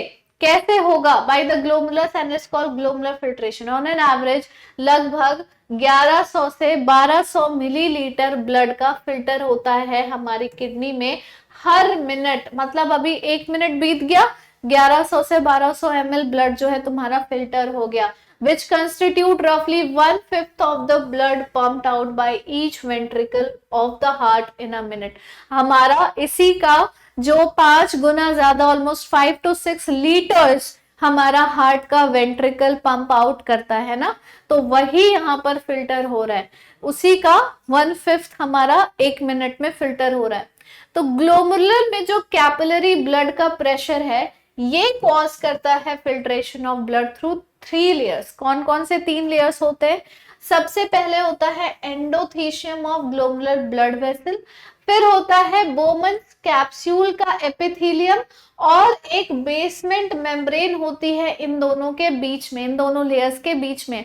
बेसिकली अगर हम देखें तो अगर ये है बोमन्स कैप्सूल और ये है ग्लोमुरुलर का endothelium. Glomerular is the tuft of capillaries. Capillaries के वॉल को एंडोथीशियम बोला जाता है। ब्लड वेसल के वॉल में एंडोथीशियम प्रेजेंट होता है। तो एंडोथीशियम, और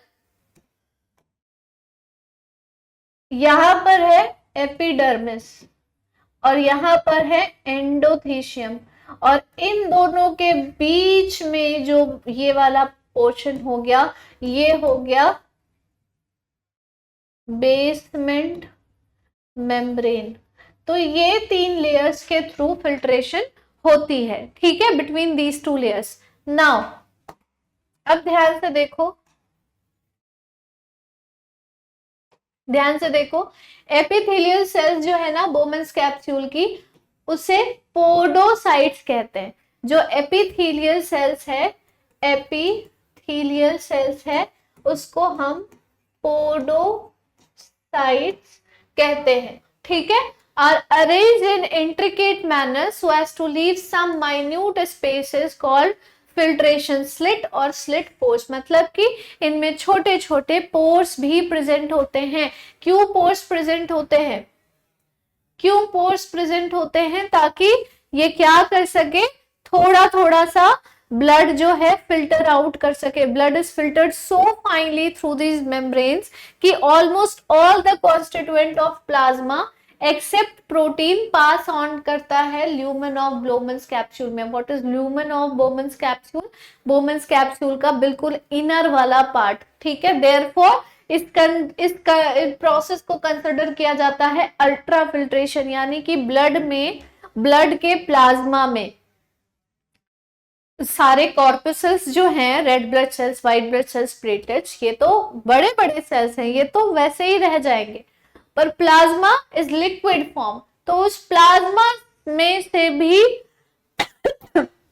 प्रोटीन को छोड़कर, क्योंकि protein molecules are large molecules, they can not pass through these pores, या फिर दीज मेम्ब्रेन्स, तो उस प्रोटीन को छोड़कर ऑलमोस्ट सारे कॉन्स्टिट्यूएंट फिल्टर आउट हो जाते हैं, ऑलमोस्ट सारे। तो this is something you know ultra filtration, इसको इसीलिए तो बोला जा रहा है कि इतने माइन्यूट कॉन्स्टिट्यूएंट्स भी फिल्टर हो रहे हैं।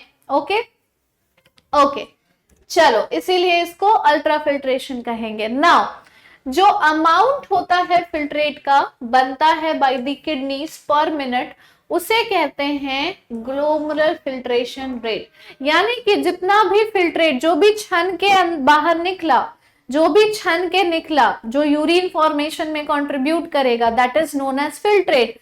और 1 मिनट में ग्लोमेरुलस कितना फिल्ट्रेट बना रही है, that speed is known as that rate is known as glomerular filtrate rate या ग्लोमेरुलर फिल्ट्रेशन रेट। अब एक हेल्दी इंडिविजुअल में जो ग्लोमेरुलर फिल्ट्रेशन रेट होता है वो होता है 125 ml पर मिनट। अब तुम सोचो कि कितना ब्लड फिल्टर हो रहा था, 1100 से 1200 ml का ब्लड फिल्टर हो रहा था, जिसमें से सिर्फ 125 ml फिल्ट्रेट निकल पाया है। ठीक है, यानी कि जो टॉक्सिक सब्सटेंसेस हैं इंक्लूडिंग ऑल दोस छोटे छोटे मॉलिक्यूल्स। 180 लीटर्स पर डे के हिसाब से हो गया कि नहीं हो गया? अगर पर मिनट इतने हैं तो कितने मिनट्स होंगे पूरे दिन में, कैलकुलेट कर लो। तो according to that 180 litres per day के हिसाब से फिल्ट्रेट बन रहा है। पर क्या तुम यूरिन 180 लीटर्स एक्सक्रीट आउट कर रहे हो? 180 लीटर यूरिन का मतलब समझ भी रहे हो, इंसान पूरा टाइम वॉशरूम में ही रहेगा और फिर भी 180 will not be enough to excrete out. तो इसीलिए kidneys have built in mechanism for the regulation of glomerular filtration rate. Regulation of glomerular filtration rate का मैकेनिज्म के लिए एक रेगुलेशन, मतलब उसके रेगुलेशन के लिए एक मैकेनिज्म है। तो one such efficient mechanism is carried out by the juxtaglomerular apparatus। juxtaglomerular apparatus क्या है? It is a special sensitive region जो बना होता है cellular modification in the distal convoluted tubule and afferent arteriole at the location of their contact। ठीक है, now what is juxtaglomerular apparatus? JGA क्या चीज है? JGA क्या चीज है? What is juxtaglomerular apparatus? It is a kind of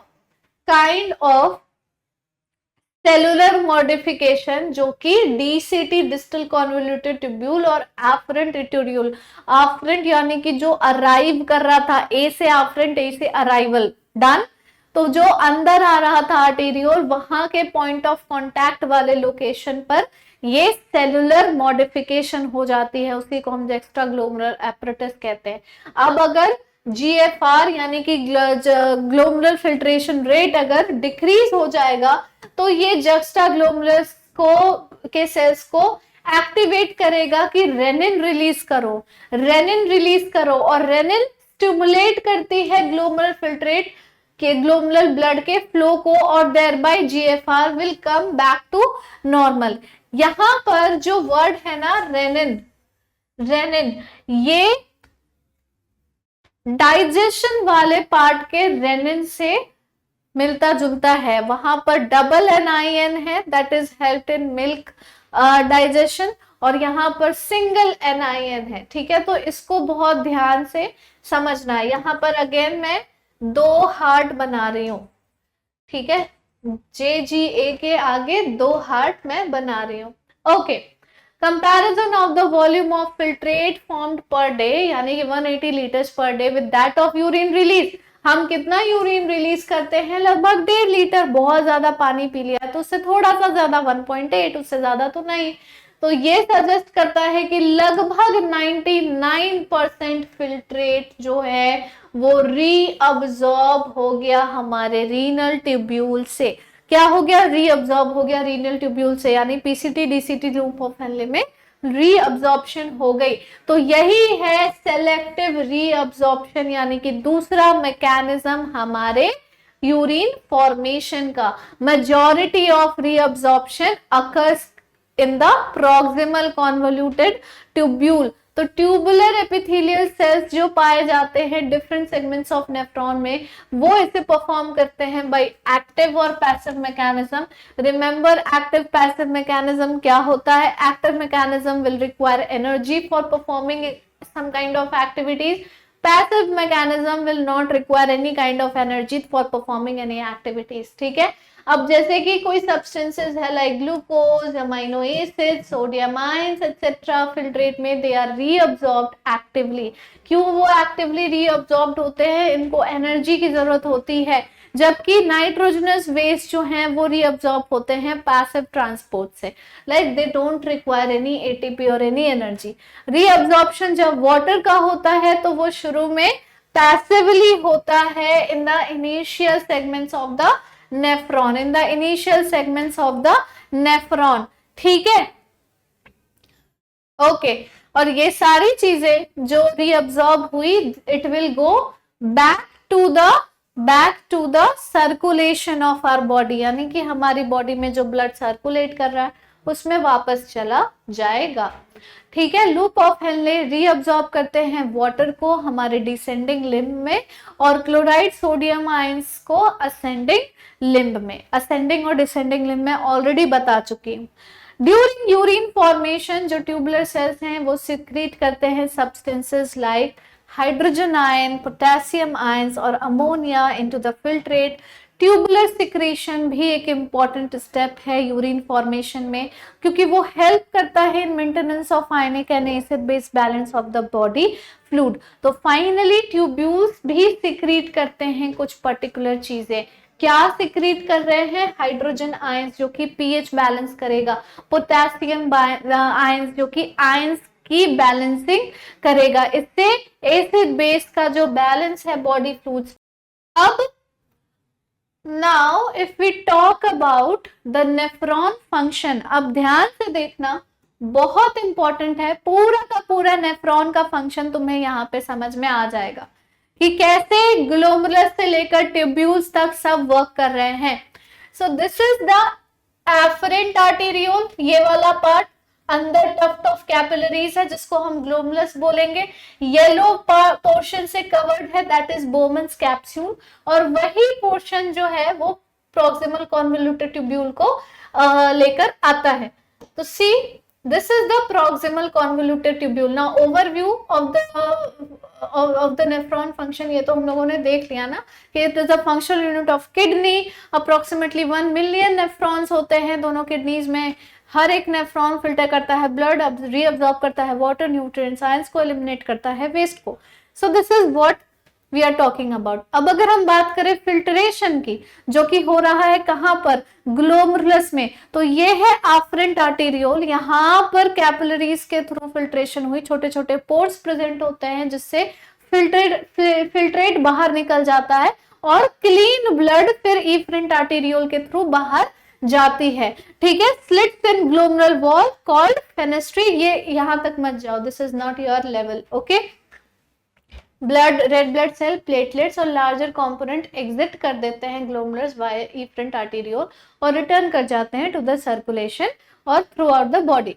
जो बचा हुआ फ्लूइड है वुमेन्स स्पेस में, that is known as filtrate, वो कंटिन्यू हो जाएगा into the proximal convoluted tubule. Proximal convoluted tubule. अब अगर हम बात करें रीअब्सॉर्प्शन वाले पार्ट की, तो यहाँ पर हो रहा है, क्या हो रहा है? This is the reabsorption. ठीक है, तुम देख रहे हो इसके अंदर का क्रॉस सेक्शनल एरिया हम लोग देख रहे हैं कि कैसे रीअब्सॉर्प्शन हुई थी, कैसे रीअब्सॉर्प्शन हुई थी।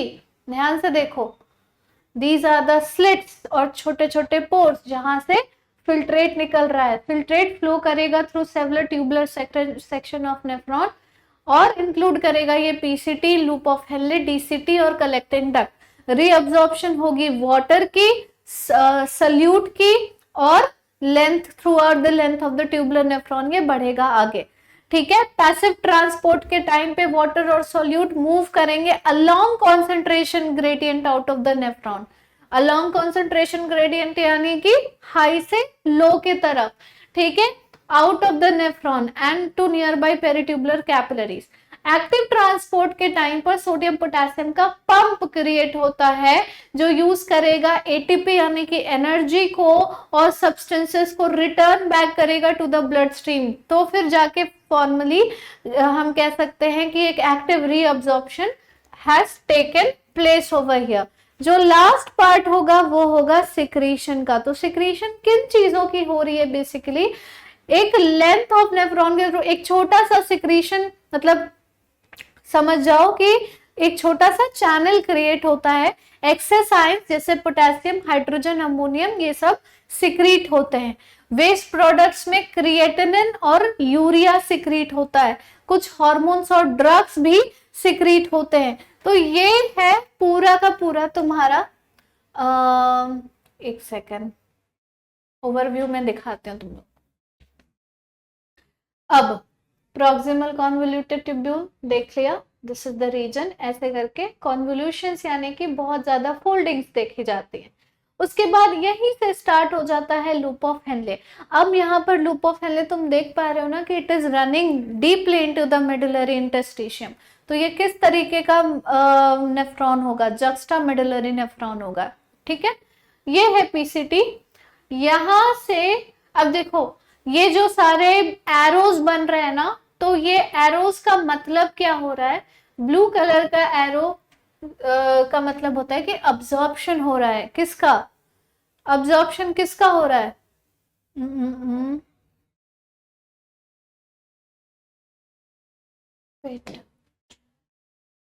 अब्जॉर्प्शन किसका हो रहा है? वाटर का, ठीक है। आयंस वगैरह अब्जॉर्ब हो रहे हैं। अब यहां पर नीचे जाओगे तो वाटर बाहर निकला, ठीक है। ऐसे करके सारे अब्जॉर्प्शन हो रहे हैं। अगर आप अपनी एनसीईआरटी के डायग्राम को इससे कनेक्ट करके देखोगे तो you will be very specific about everything, ठीक है।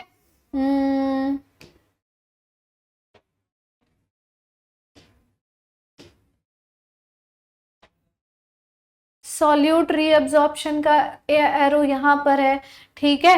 सॉल्यूट रीअब्जॉर्प्शन का एरो यहां पर है। फिर वाटर रीअब्जॉर्प्शन का एरो यहां पर है, ब्लू वाला। समझ में आया कहां कहां वाटर का रीअब्जॉर्प्शन हो रहा है? You know that.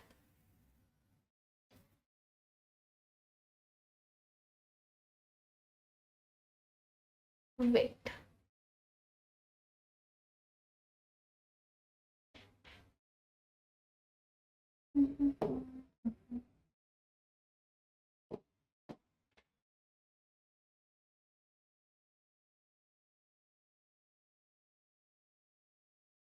ठीक है। देखा वाटर का रीअब्जॉर्प्शन कहाँ कहाँ पर हुआ, सॉल्यूट का रीअब्जॉर्प्शन कहाँ कहाँ पर हुआ। तो ये पूरा का पूरा है नेफ्रॉन का फंक्शन, बहुत ही ज्यादा इंपॉर्टेंट। चलो आगे चलते हैं। अब हम में वो बना रहता है। बात करें अगर हम प्रॉक्सिमल कॉन्वोल्यूटेड ट्यूब्यूल की, तो ये लाइंड होता है simple cuboidal brush border epithelium से। यहां पर ये वाला जो पार्ट है it is taken from the chapter structural organisation in animals, जो तुम्हारे सिलेबस में है। बट सैडली उस चैप्टर में अब तुम्हारे सिलेबस में सिर्फ और सिर्फ फ्रॉग के बारे में है। पहले इट यूज टू बी कि हर एक तरह के टिश्यूज का फंक्शन बताओ और वो कहाँ कहाँ लोकेटेड होते हैं।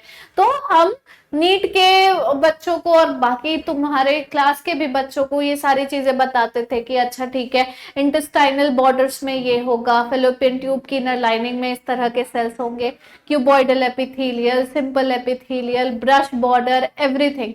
बट अब वो चीज नहीं है, but still it is very important. which increases surface area for reabsorption।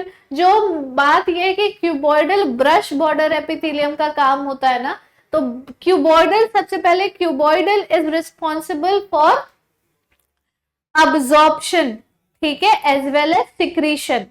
और अगर ब्रश बॉर्डर है, ब्रश के टीथ जैसा अगर स्ट्रक्चर है, तो ऑब्वियसली वो उसके सरफेस एरिया को बढ़ाएगा ताकि ज्यादा से ज्यादा अब्जॉर्प्शन हो सके, अल्ट्रा अब्जॉर्प्शन हो सके, ठीक है।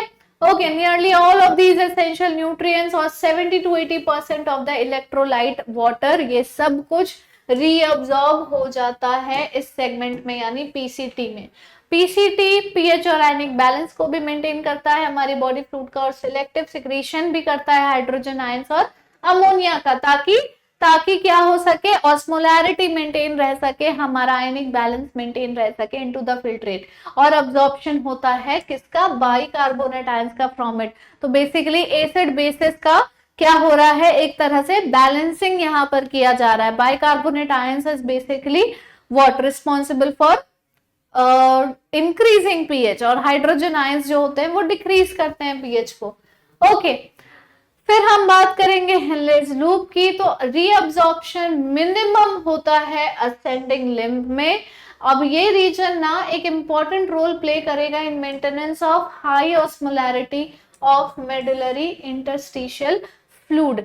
मेडुलरी इंटरस्टिशियल फ्लूइड यानी कि किडनी का जो मेडुलरी रीजन, अभी मैंने बताया ना कि सिर्फ लूप ऑफ हेनले ही है जो मेडुलर रीजन में प्रेजेंट होता है, तो वहां पे जो फ्लूइड प्रेजेंट है उसकी ऑस्मोलैरिटी के लिए इट इज ह्यूजली रिस्पॉन्सिबल, और इसीलिए यहाँ पर सबसे कम रीअब्जॉर्प्शन होता है।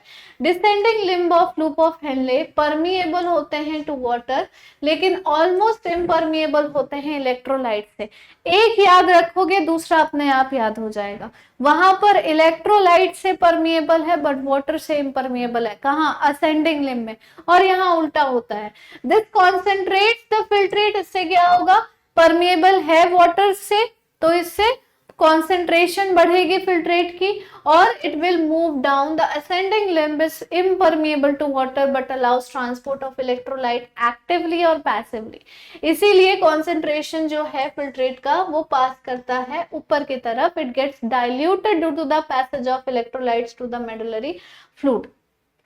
अच्छा ये सुनो, जब पीसीटी आ रहा है ना, जब पीसीटी आ रहा है, हाँ, जब पीसीटी के बाद ascending limb of loop of Henley start हुआ, वहां पर क्या हुआ, डाइल्यूशन हुई, वहां पर डाइल्यूशन हुई। तो मेडुलरी रीजन में फ्लूइड का कॉन्सेंट्रेशन जो है वो, ऑस्मोलैरिटी जो है वो मेंटेन हुआ, फिर ऊपर गया, यानी डिसेंडिंग लूप ऑफ हेनले के थ्रू डीसीटी के तरफ गया।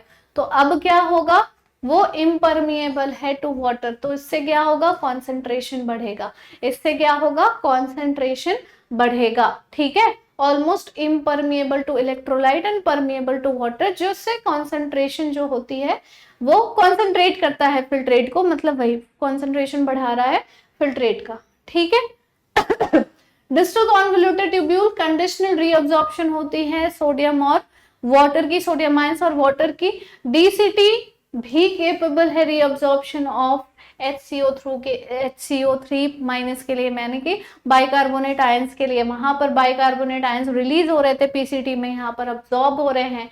सेलेक्टिव सिक्रीशन हाइड्रोजन और पोटेशियम आयंस का होगा, वहां पर सेलेक्टिव सिक्रीशन हाइड्रोजन का हो रहा था, और यहाँ पर पोटेशियम आयंस का होगा and NH3 ammonia to maintain the ammonium ion to maintain the pH and sodium potassium balance in the blood। Simple है, कुछ खास इसमें वैसा है नहीं, है ना।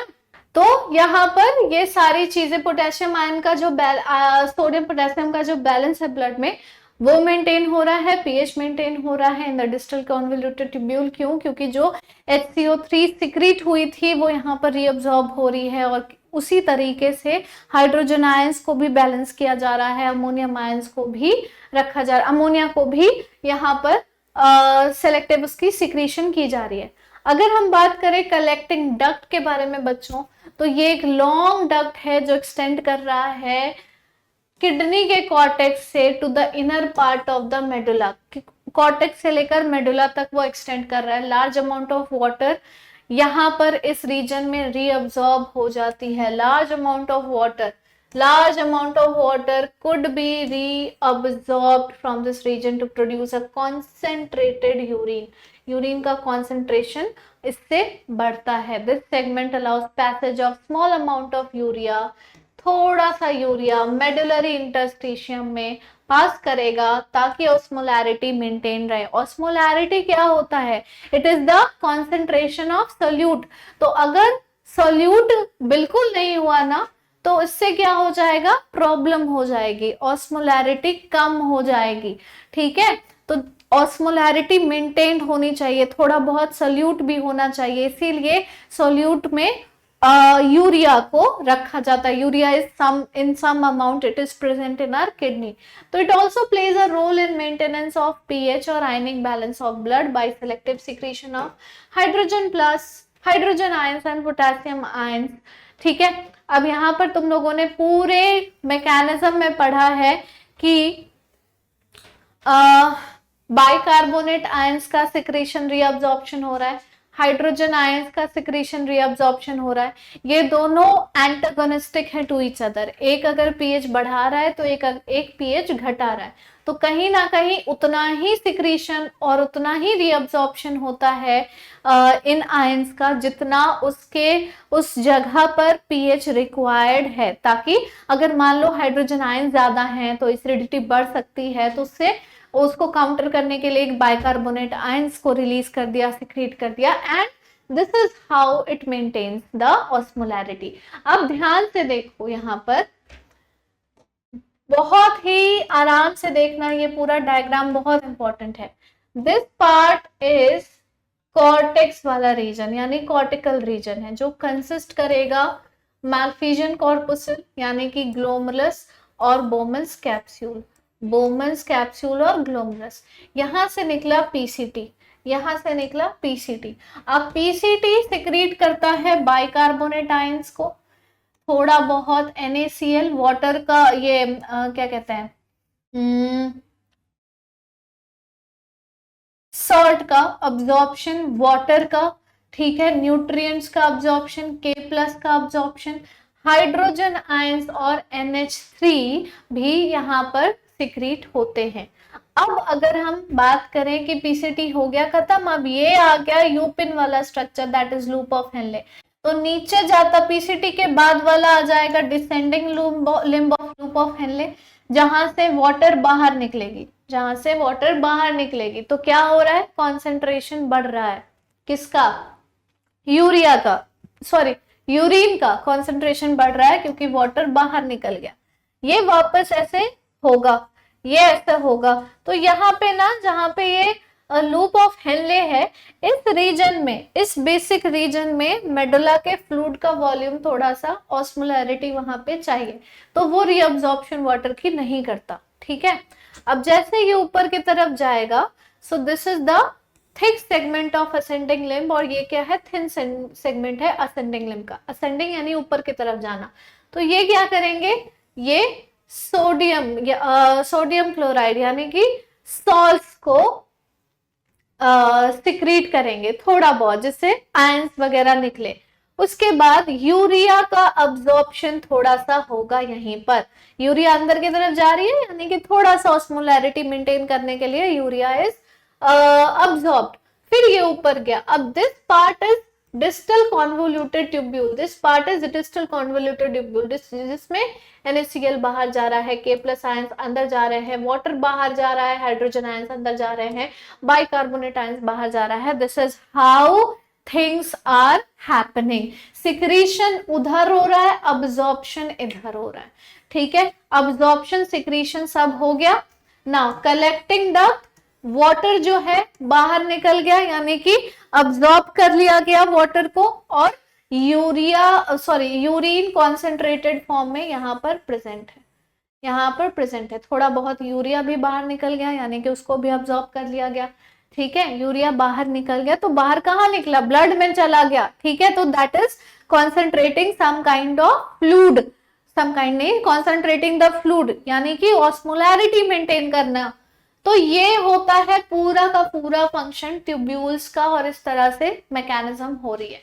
Now mechanism of concentration of the filtrate. So mammals have the ability to produce concentrated urine. Concentrated urine कैसे बना तुम्हें पता है ना, tubules and loop of Henley फिर भी उतना कॉन्सेंट्रेशन के लिए रिस्पॉन्सिबल नहीं है जितना ट्यूब्यूल्स है, इंक्लूडिंग कलेक्टिंग डक्ट ऑल्सो. ठीक है, हेनलेज लूप और वासा रेक्टा एक सिग्निफिकेंट रोल प्ले करते हैं इसमें. The flow filtrate is the two limbs of Henle's loop is in opposite direction और ये फॉर्म करता है काउंटर करंट मैकेनिज्म। क्या फॉर्म करता है? Counter current mechanism.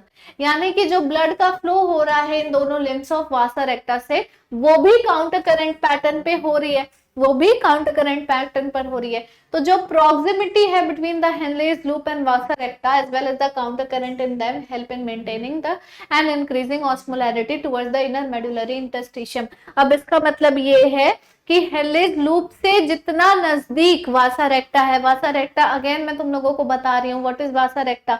It is the वो जो ब्लड वेसल्स हैं जो चारों तरफ से लूप ऑफ हेनले को वो कर रहे हैं, सराउंड कर रहे हैं, दैट इज वासा रेक्टा। ठीक है, तो ये और उसके साथ साथ काउंटर करंट मैकेनिज्म जो इन दोनों limb of loop of Henle's में हो रहा है ना, this is also increasing osmolarity towards the inner medullary interstitium, क्योंकि मेडुलरी इंटरस्टिशियम में मेडुलर इंटरस्टिशियल सेल्स में थोड़ा बहुत ऑस्मोलैरिटी चाहिए ही चाहिए, बिल्कुल ही फ्लूडी नहीं हो सकता, बिल्कुल ही लीस्ट कॉन्सेंट्रेशन ऑफ फ्लूइड नहीं हो सकता, they has to be concentrated and fluidy. ठीक है, तो फ्रॉम 300 मिलीऑस्मोलीटर पर लीटर से in the cortex to about 1200 in the inner medulla, ये यहां तक बढ़ चुका होता है। ठीक है, इसकी ऑस्मोलैरिटी यहां तक बढ़ चुकी होती है। Now this gradient is mainly caused by NaCl and urea, basically salt and urea के वजह से ऐसा होता है। Salt transport होते हैं by ascending limb of Henle's loop और वो exchange हो जाता है with descending limb of vasa recta। Sodium chloride यानी कि salt is returned to the interstitium by ascending portion of vasa recta, वापस चला जाएगा। सिमिलरली छोटा सा अमाउंट यूरिया का एंटर करेगा thin segment of ascending limb of loop of Henley, जो भी मैंने तुम्हें थोड़ी देर पहले दिखाया है। ठीक है, which is transported back to the interstitium by collecting tubule, फिर से वो कलेक्टिंग ट्यूब्यूल में चला गया था, if you can see here urea. ठीक है, ओके, ठीक है, the above described transport of substances facilitated by the special arrangement of Henle's loop and vasa recta, इसी को काउंटर करंट मैकेनिज्म बोलते हैं, इसी को काउंटर करंट मैकेनिज्म बोलते हैं। बेसिकली काउंटर करंट मैकेनिज्म क्या है? इट इज समथिंग कि प्रोसेस है एक काउंटर करंट मल्टीप्लिकेशन का जो इन्वॉल्व कर रहा है energy to establish osmotic gradient in the kidney, एक ऑस्मोटिक ग्रेडियंट किडनी में स्टैब्लिश करना और अलाउ करना recovery of water from tubule और यूरिन का कॉन्सेंट्रेशन बढ़ाना, क्रिएट करना कॉन्सेंट्रेटेड यूरिन को।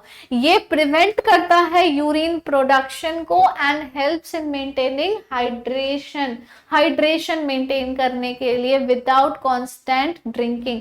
तुम हर वक्त पानी नहीं पी सकते, तो जिस टाइम तुम पानी नहीं पी रहे हो, अगर तुम्हें प्यास लग भी रही है, फिर भी तुम्हारा बॉडी इज वर्किंग प्रॉपरली, तुम्हारे किडनीज आर वर्किंग प्रॉपरली। क्यों? क्योंकि मेडुलरी इंटरस्टिशियम में वो फ्लूइड कंटेंट का जो ऑस्मोलैरिटी है that is maintained because of these loops and DCT PCT.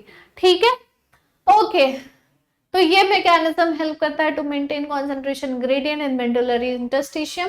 अब ऐसे इंटरस्टिशियल ग्रेडियंट का प्रेजेंस होना हेल्प करता है easy passage of water from collecting tubule, thereby concentrate करता है फिल्ट्रेट यानी कि यूरिन को।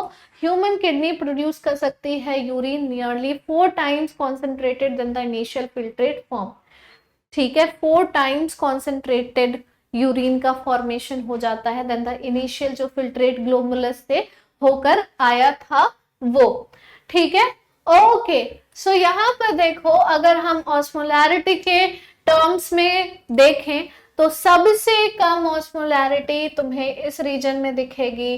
फिर जैसे से नीचे जाओगे वाटर जो है वो रीअब्जॉर्प्शन होगा, ऑस्मोलैरिटी बढ़ जाएगी। Osmolarity is basically solute in the filtrate, तो सॉल्यूट बढ़ रहा है, ऑस्मोलैरिटी बढ़ रही है, तो वाटर का रीअब्जॉर्प्शन हुआ, वाटर कम हो गया तो सॉल्यूट का कॉन्सेंट्रेशन बढ़ेगा यानी ऑस्मोलैरिटी बढ़ेगी। इसी तरीके से यहाँ बढ़ते बढ़ते बढ़ते बढ़ते यहाँ बढ़ के फिर घटना शुरू होगा। जहां पे ऑस्मोलैरिटी घट रही है, जो रेड वाला रीजन है समझ लो वहां वाटर का अब्जॉर्प्शन बहुत हो रहा है, नहीं वहां पे वाटर का अब्जॉर्प्शन नहीं हो रहा है, ठीक है, कम हो रहा है। जो ब्लू वाले रीजन से वहां वाटर का अब्जॉर्प्शन ज्यादा हो रहा है, जिसके वजह से ऑस्मोलैरिटी बढ़ रही है। सो ये सारी चीजें, ये 300, 600, 900, 1200, ठीक है, ठीक है, milli osmolarity per litre, milli osmolarity per litre.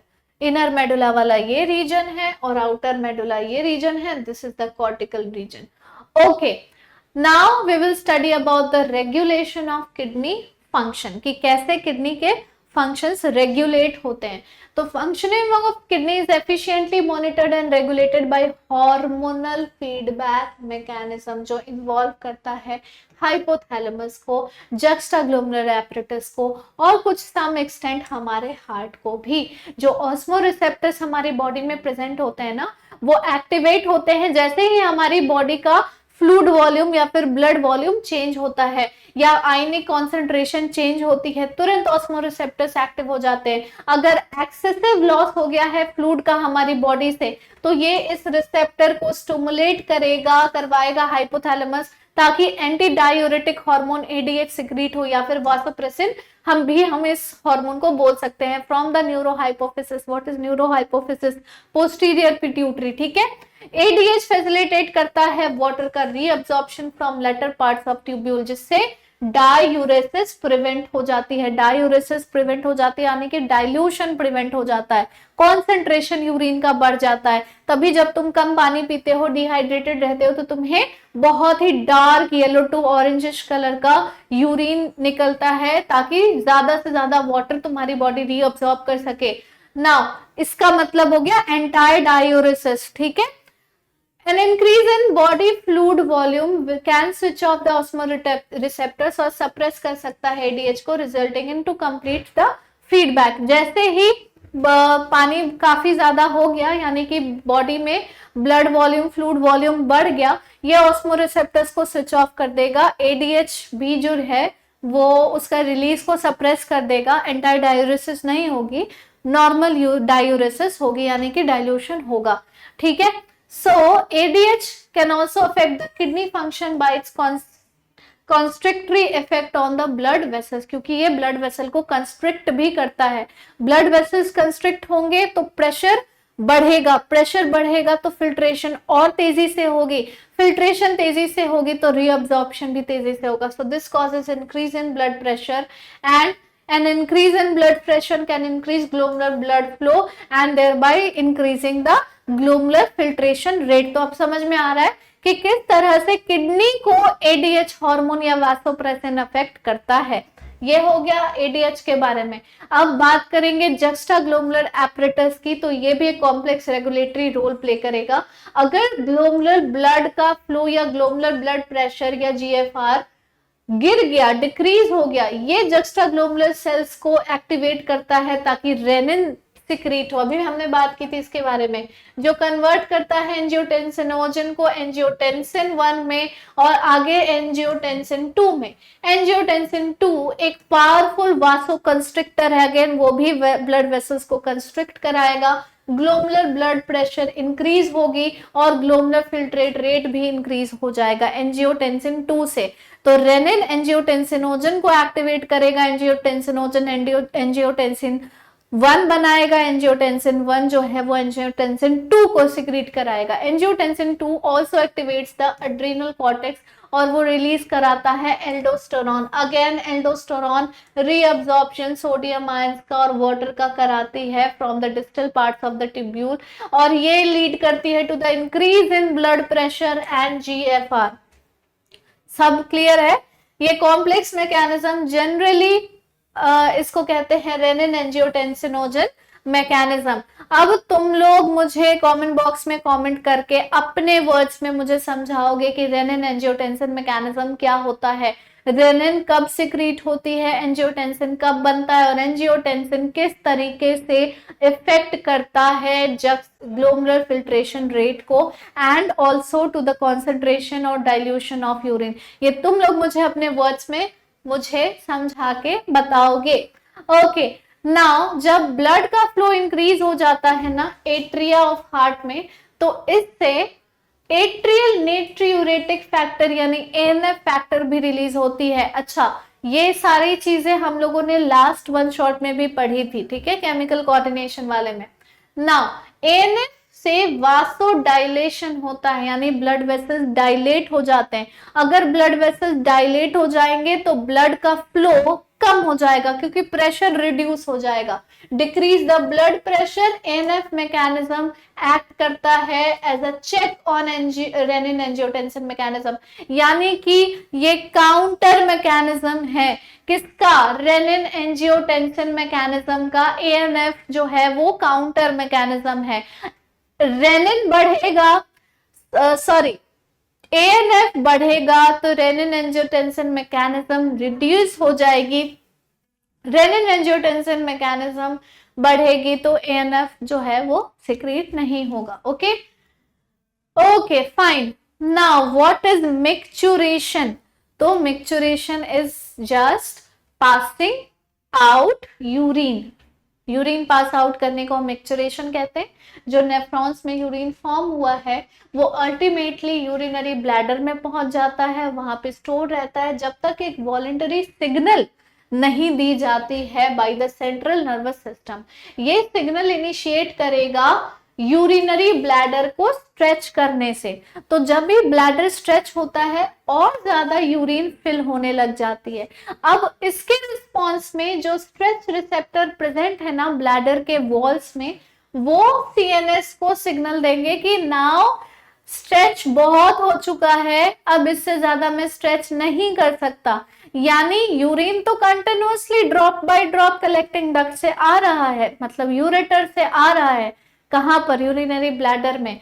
तो स्ट्रेच बढ़ते बढ़ते वो सीएनएस को, सेंट्रल नर्वस सिस्टम को सिग्नल देगा कि now no more I can stretch. तभी तुम्हें जब बहुत तेजी से पी करने का अर्ज होता है ना, यूरिन पास आउट करने का अर्ज होता है, तो यू हैव दैट थोड़ा सा दर्द kind of feeling in your bladder, जैसा लगता है कि अब ब्लैडर फट जाएगा अगर अब तुम इमीडिएटली पी नहीं करोगे तो। ठीक है, सीएनएस पास करता है इस चीज को मोटर मैसेजेस के थ्रू और इनिशिएट करता है contraction of smooth muscle of bladder. तो यही ब्लैडर के स्मूथ मसल्स के कॉन्ट्रैक्शन के वजह से you feel that pain, oh my God I feel the urge of peeing, oh God जल्दी से वॉशरूम ले चल। ओके ठीक है, this is because of that. and simultaneous relaxation of the urethral sphincter causes the release of urine। अच्छा, उसी time पर urethra का जो पैसेज है ना वहां पर डाइल्यूशन आ रहा होता है, यानी कि रिलैक्सेशन आ रहा होता है। This is why you feel कि अब बस हो ही जाएगा, now I can't hold it any more, अब बस निकल जाएगा। ठीक है, सो this is what happens. Process of release of urine is called micturition and neural mechanism. अच्छा, जो छोटे बच्चे होते हैं, छोटे बच्चों का जो यूरेथ्रल वॉल होता है ना, उसमें ये स्फिंक्टर डेवलप्ड नहीं होते बच्चों में। छोटे बच्चों में यूरेथ्रा के जो sphincter is something like guard करने के लिए, ओपनिंग एंड क्लोजिंग को गार्ड करने के लिए, तो वो स्फिंक्टर डेवलप नहीं होते छोटे बच्चों में, इसीलिए वो जब मन तब यूरिनेट कर सकते हैं and they don't feel anything. ठीक है, न्यूरल मैकेनिज्म कॉज करता है, it is called micturition reflex. अब एडल्ट ह्यूमन जब एक्सक्रीट करते हैं on an average 1 to 1.5 litres of urine per day, urine जो फॉर्म हो रहा है वो लाइट येलो कलर का होना चाहिए, वाटरी फ्लूइड होना चाहिए, स्लाइटली एसिडिक होना चाहिए, यानी कि अराउंड 6.0 pH, और उसका एक कैरेक्टरिस्टिक ओडर होना चाहिए। This is known to be the normal characteristics of urine। अगर कलर थोड़ा ज्यादा डार्क हो रहा है या उसका कॉन्सेंट्रेशन बढ़ रहा है या फिर ओडर बहुत ज्यादा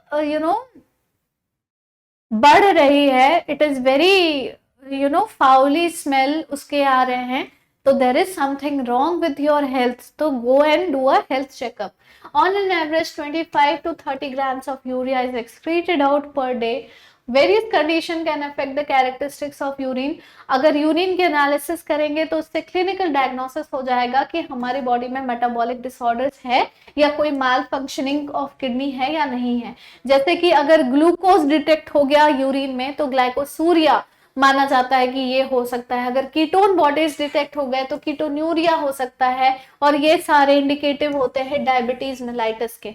तो समटाइम्स अगर तुम्हें यूरिनेट करते हुए अपने यूरिन से थोड़ा सा फ्रूटी स्मेल आने लगे, थोड़ा सा स्वीट स्मेल आने लगे, देन कंसिडर इट कि उसमें या तो कीटोन बॉडीज प्रेजेंट है या फिर ग्लूकोज प्रेजेंट है, और ये इंडिकेटिव होता है कि you are eating too much of sweets जो कि डाइजेस्ट नहीं हो पा रहा, जिसका मेटाबॉलिज्म नहीं हो पा रहा है, एंड अल्टीमेटली वो यूरिन में शो अप कर रहा है। So please check on your sugar consumption. Okay, now बाकी रोल्स, बाकी ऑर्गन्स के क्या रोल्स होते हैं एक्सक्रीशन में? तो other than kidneys, liver, lung और स्किन भी हेल्प करता है in elimination of excretory waste. हमारे लंग्स रिमूव करते हैं large amount of CO2 approximately 200 ml per minute, और also quantities of water every day. हमारा लिवर जो कि लार्जेस्ट ग्लैंड है हमारी बॉडी में, ये बाइल कंटेनिंग सब्सटेंस जैसे कि बाइलिरुबिन, बाइलिवर्डिन, कोलेस्ट्रॉल और कुछ स्टेरॉइड हार्मोन्स को भी सिक्रीट करता है, विटामिन एंड ड्रग्स को इंक्लूड करके। अब ये सारे सब्सटेंसेस अल्टीमेटली हमारे डाइजेस्टिव वेस्ट के साथ पास आउट हो जाते हैं। नाउ जो हमारी स्किन में स्वेट है, सेबेशियस ग्लैंड है, वो एलिमिनेट करती है कुछ substances through the secretion. Sweat जो प्रोड्यूस हो रहा है स्वेट ग्लैंड में, वो तो एक तरह का वाटरी फ्लूइड होता है जो यूजुअली सॉल्ट कंटेन करता है, थोड़ा सा अमाउंट यूरिया का कंटेन करता है, लैक्टिक एसिड कंटेन करता है। So though the primary function of sweat is to facilitate a cooling effect on the body surface, यानी जब हमें स्वेटिंग होती है तो हमें थोड़ा थोड़ा ठंडा लगने लग जाता है, वी फील गुड, है ना, कि बहुत ज्यादा गर्मी हो रही थी तभी स्वेटिंग होती है ताकि तुम्हारी बॉडी कूल डाउन हो सके। उसके अलावा भी इन सारे वेस्ट को रिमूव करने का भी काम स्वेट का होता है। सेबेशियस ग्लैंड एलिमिनेट करती है कुछ सर्टेन सब्सटेंसेस जैसे कि sterol, hydrocarbons, waxes through sebum. Sebum क्या है? एक मतलब समझ लो कि स्वेट जैसा एक सिक्रीशन है, ठीक है। वही सीबम जब क्लॉग हो जाता है हमारे पोर्स के अंदर तो इट कॉजेस पिंपल्स। ओके, क्योंकि वो सीबम और वो ऑयल्स जो है ना बॉडी के से जो सिक्रीट हो रहे हैं स्किन हमारे सेबेशियस ग्लैंड से, वो sebum is the food for bacteria, ठीक है। तो बैक्टीरिया आसानी से उस क्लॉग्ड पोर के अंदर जो सीबम भरा हुआ है वहां पर जाके उस स्किन को इन्फेक्ट कर सकते हैं and it can causes pimple, ठीक है। This secretion provides protective oily covering for the skin. Do you know that small amount of nitrogen waste could be eliminated through saliva too? तो saliva के through भी हमारा body का कुछ nitrogenous waste जो है वो सिक्रीट आउट होता है। Now will talk about the disorders of excretory system की अगर हमारे एक्सक्रीटरी सिस्टम में कुछ माल फंक्शनिंग आ जाती है तो किस तरह के डिसऑर्डर्स कॉज हो सकते हैं, डिजीजेस कॉज हो सकते हैं। तो सबसे पहले अगर किडनी का थोड़ा सा भी माल फंक्शनिंग हो गया तो ये यूरिया को हमारे ब्लड में अक्यूमुलेट कर देगा, हमारे ब्लड में यूरिया को अक्यूमुलेट कर देगा, और इस कंडीशन को हम यूरेमिया बोलेंगे। क्या बोलेंगे? यूरेमिया।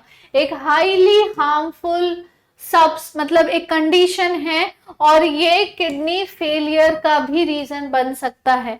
अगर किडनी फेलियर हो गई तो ऐसे पेशेंट्स में यूरिया को सिर्फ और सिर्फ हेमोडायलिसिस के हेल्प से ही बाहर निकालना पड़ेगा। During the process of hemodialysis, the blood is drained from a convenient artery pumped into dialyzing unit, उसे हम artificial kidney कहते हैं। और उस artificial kidney में ना there is a fluid जो कि osmolarity के लिए रिस्पॉन्सिबल होता है।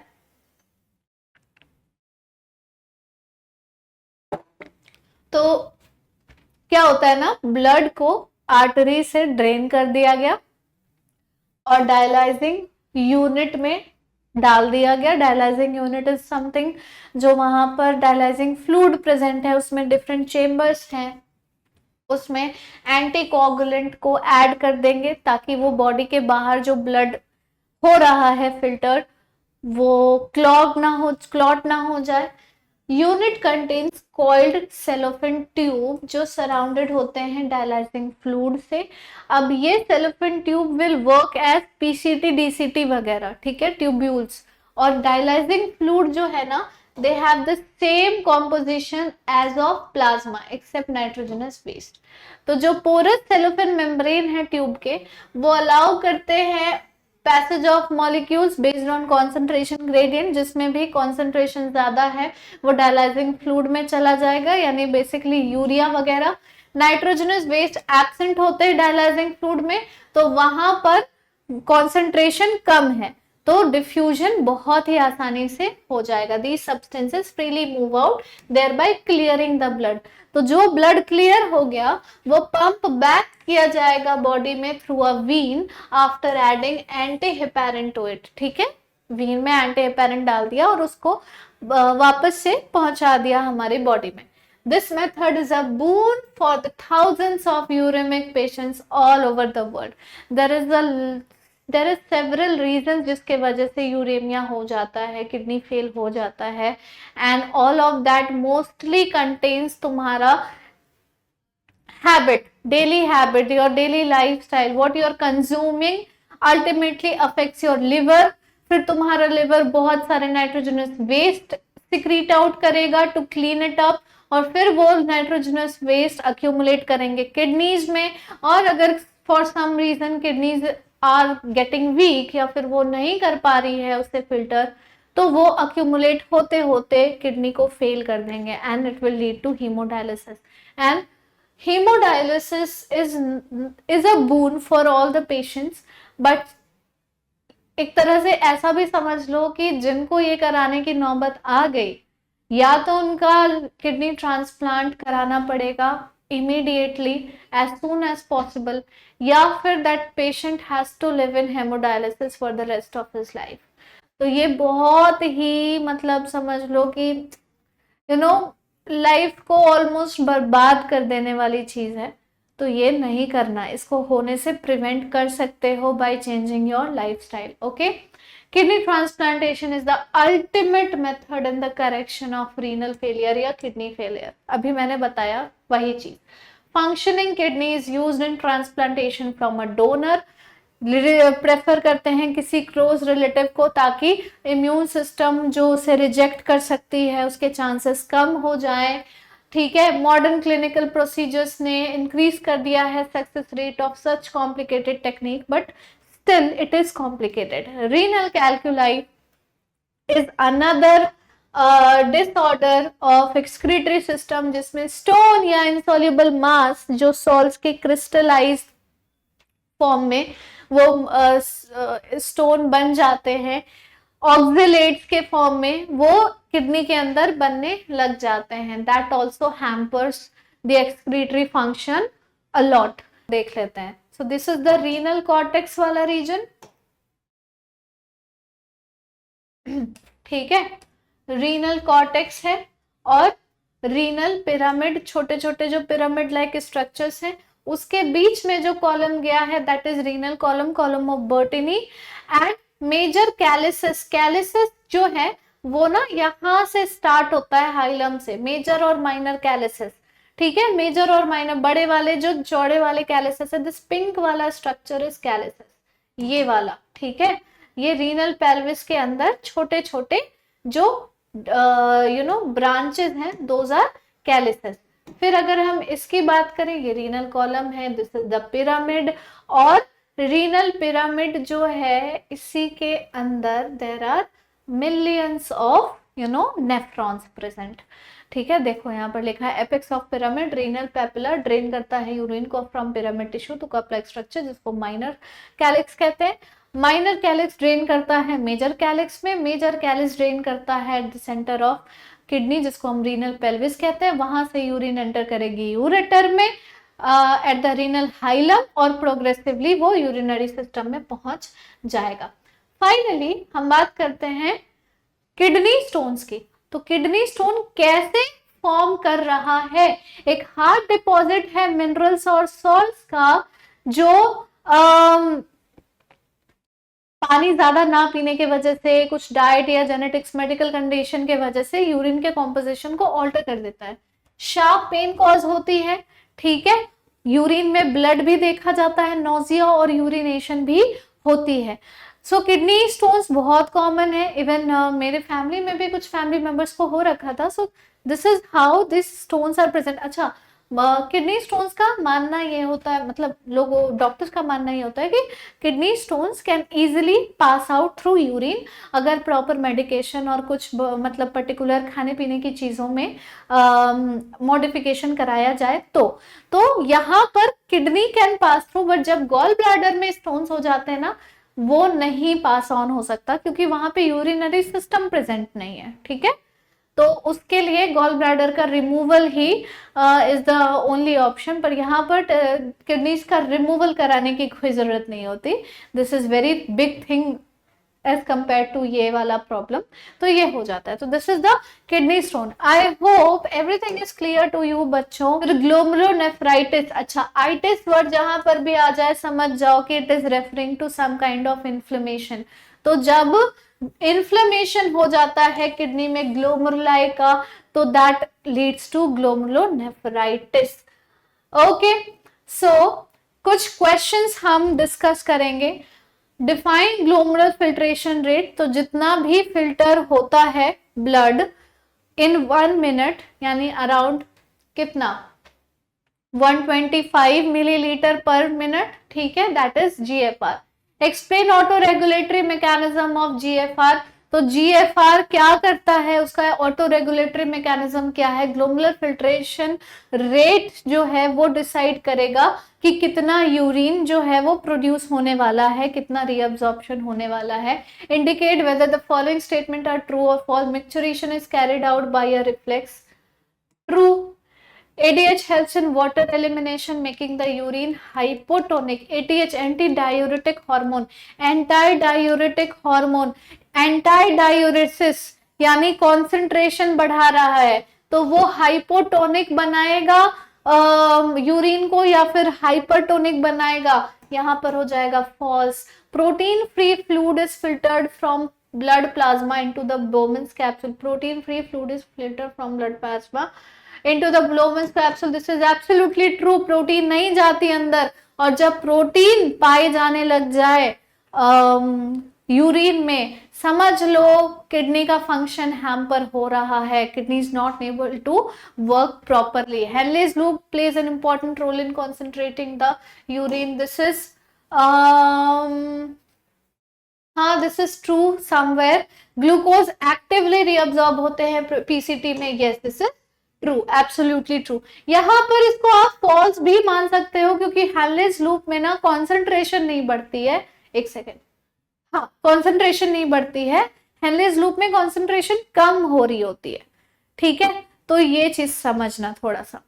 Okay, now give a brief account of the counter current mechanism. अभी मैंने तुम लोगों को बताया कि कैसे असेंडिंग लिम्ब और डिसेंडिंग लिम्ब आपस में काउंटर करंट मैकेनिज्म परफॉर्म कर रहे हैं। उसके बाद तुम angiotensin mechanism, rennin angiotensin mechanism और एएनएफ के बीच का भी काउंटर करंट मैकेनिज्म समझा सकते हो, जो मैंने तुम लोगों को होमवर्क दिया है कमेंट बॉक्स में कमेंट करने के लिए। Describe role of liver, lungs and skin in excretion. Again, liver तमाम तरह के सब्सटेंसेस प्रोड्यूस करता है, बाइलिरुबिन, बाइलिवर्डिन, ठीक है, बहुत सारे बाइकार्बोनेट्स वगैरह एंड बाइल वगैरह, अमोनिया भी। सो ये सारी चीजें लिवर एक्सक्रीट आउट करेगा। स्किन से तुम्हारा स्वेट सिक्रीट हो रहा है, सीबम सिक्रीट हो रहा है, and this is you know ultimately excreting out some amount of urea, salts, ठीक है। उसके बाद लंग्स वाला भी था, तो लंग्स तो बेसिकली कार्बन डाइऑक्साइड को एक्सक्रीट आउट करता है। एक्सप्लेन मिक्सचरेशन, तो this is the process of passing out of urine. तुम्हें पूरा रिफ्लेक्स समझाना होगा कि जैसे जैसे ब्लैडर भरता जाता है, ब्लैडर के वॉल्स स्ट्रेच होते हैं, तो वो स्ट्रेच रिसेप्टर्स सीएनएस को सिग्नल देते हैं, सीएनएस मोटर नर्व्स को सिग्नल देता है कि उसके स्मूथ वॉल्स में कॉन्ट्रैक्शन लेकर आओ, जिससे हमें अर्ज फील होती है पी करने की, और एट द सेम टाइम जो स्फिंक्टर है यूरेथ्रा का वो भी रिलैक्स होने लगता है, जिससे हमें और ज्यादा अर्ज होती है पी करने की। And this is what happens during maturation. Match the items of column 1 with those of column 2. Ammonotelism, Moorman's capsule, maturation, urocotelism, ADH. तो birds water reabsorption, bony fish, urinary bladder, renal tubule. तो ammonotelism किस में देखने को मिलेगा? Ammonotelism bony fishes में देखने को मिलेगा। बोमन्स कैप्सूल, बोमन्स कैप्सूल से रीनल ट्यूब्यूल्स बाहर निकलते हैं। मैच्योरेशन यूरिनरी ब्लैडर के वजह से होता है। यूरिकोटेलिज्म कौन है? बर्ड्स हैं। और एडीएच क्या कर रहा है? वाटर का रीअब्सॉर्प्शन कर रहा है, बेसिकली कॉन्सेंट्रेशन बढ़ा रहा है, एंटाई डायूरेसिस करवा रहा है। सो this is all What is meant by the term osmoregulation? Osmoregulation यानी osmolarity को maintain करना। Osmolarity is number of solute in per liter of solution. तो terrestrial animals are generally either ureotelic or uricotelic, not ammonotelic. Why? Because they have to conserve water. Simple answer यही है। इसको elaborate करके लिख सकते हो। What is the significance of juxtaglomerular apparatus in the kidney function? कि वो जब एक्टिवेट होता है तो वो ग्लोमरुलस को, मतलब ब्लड वेसल्स को डाइल्यूट ये करता है, सॉरी वासो कंस्ट्रिक्टर की तरह काम करता है। वासो कंस्ट्रिक्टर यानी कि वेसल्स कंस्ट्रिक्ट हो जाते हैं, जिससे प्रेशर इंक्रीज होता है और ग्लोमुलर फिल्ट्रेशन रेट भी इंक्रीज होता है। Name the following chordate animals having flame cells as excretory structure. A chordate animal जिसमें फ्लेम सेल्स पाए जाते हैं। Cortical portions projecting between medullary pyramid and the humans kidney. अभी मैंने बताया था उस कॉलम के बारे में। Loop of capillary running parallel to Henle's loop. कौन सा लूप? जो जो हेनलेज लूप के पैरेलल होता है। थोड़ा थोड़ा मैं हिंट तुम लोगों को दे देती हूँ। वासा इज द फर्स्ट वर्ड, जो थर्ड वाला है, ठीक है। फिर एक कॉलम वाला वर्ड है। And chordate animal having flame cells as excretory structure. बहुत this is a kind of question जो मैं चाहती हूँ कि तुम लोग मुझे बताओ कमेंट बॉक्स में कमेंट करके। तो तुम लोग मुझे बताना, लेट मी सी कि तुम्हारी रिसर्च इस चैप्टर के बाद कितनी होती है। Okay guys, so this is all for today. अच्छा अभी भी है, fine. Ascending limb of loop of Henle is dash to water, whereas descending limb is dash to it. Permeability impermeability वाला क्वेश्चन है। कौन परमिएबल होता है, कौन इम्परमिएबल होता है? Fill up the blanks. Just give all the answer in the comment box. Reabsorption of water from distal part of the tubule is facilitated by hormone. कौन सा hormone distal part of tubule में reabsorption cause कराता है? अभी हमने पढ़ा है, जो मैंने तुम्हें बताया कि इससे मिलता जुलता एक और हार्मोन है हमारे डाइजेस्टिव सिस्टम में। Please give the answer. Dialysis fluid contain all the constituent in plasma except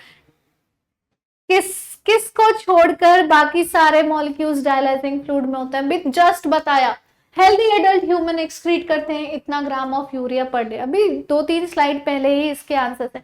तो तुम लोग आंसर मुझे बताओगे तब मुझे पता चलेगा that you were very attentive during the class. और जो भी थ्योरी वाले क्वेश्चंस थे मैंने तुम्हें समझा दिए हैं। फिल अप द ब्लैंक्स वाले क्वेश्चंस तुम लोग मुझे बताओ कि क्या होगा इन सबका answer. This will be your homework, ठीक है। So, okay, this is all now. Finally, we have completed the chapter. I hope you guys have understood everything. We'll see you in the next class. Take care. Thank you so much and bye bye. Comment box में ये भी comment कर देना कि किस अगले chapter पे तुम्हें ये one shot NCERT line by line चाहिए. Thank you guys. See you later.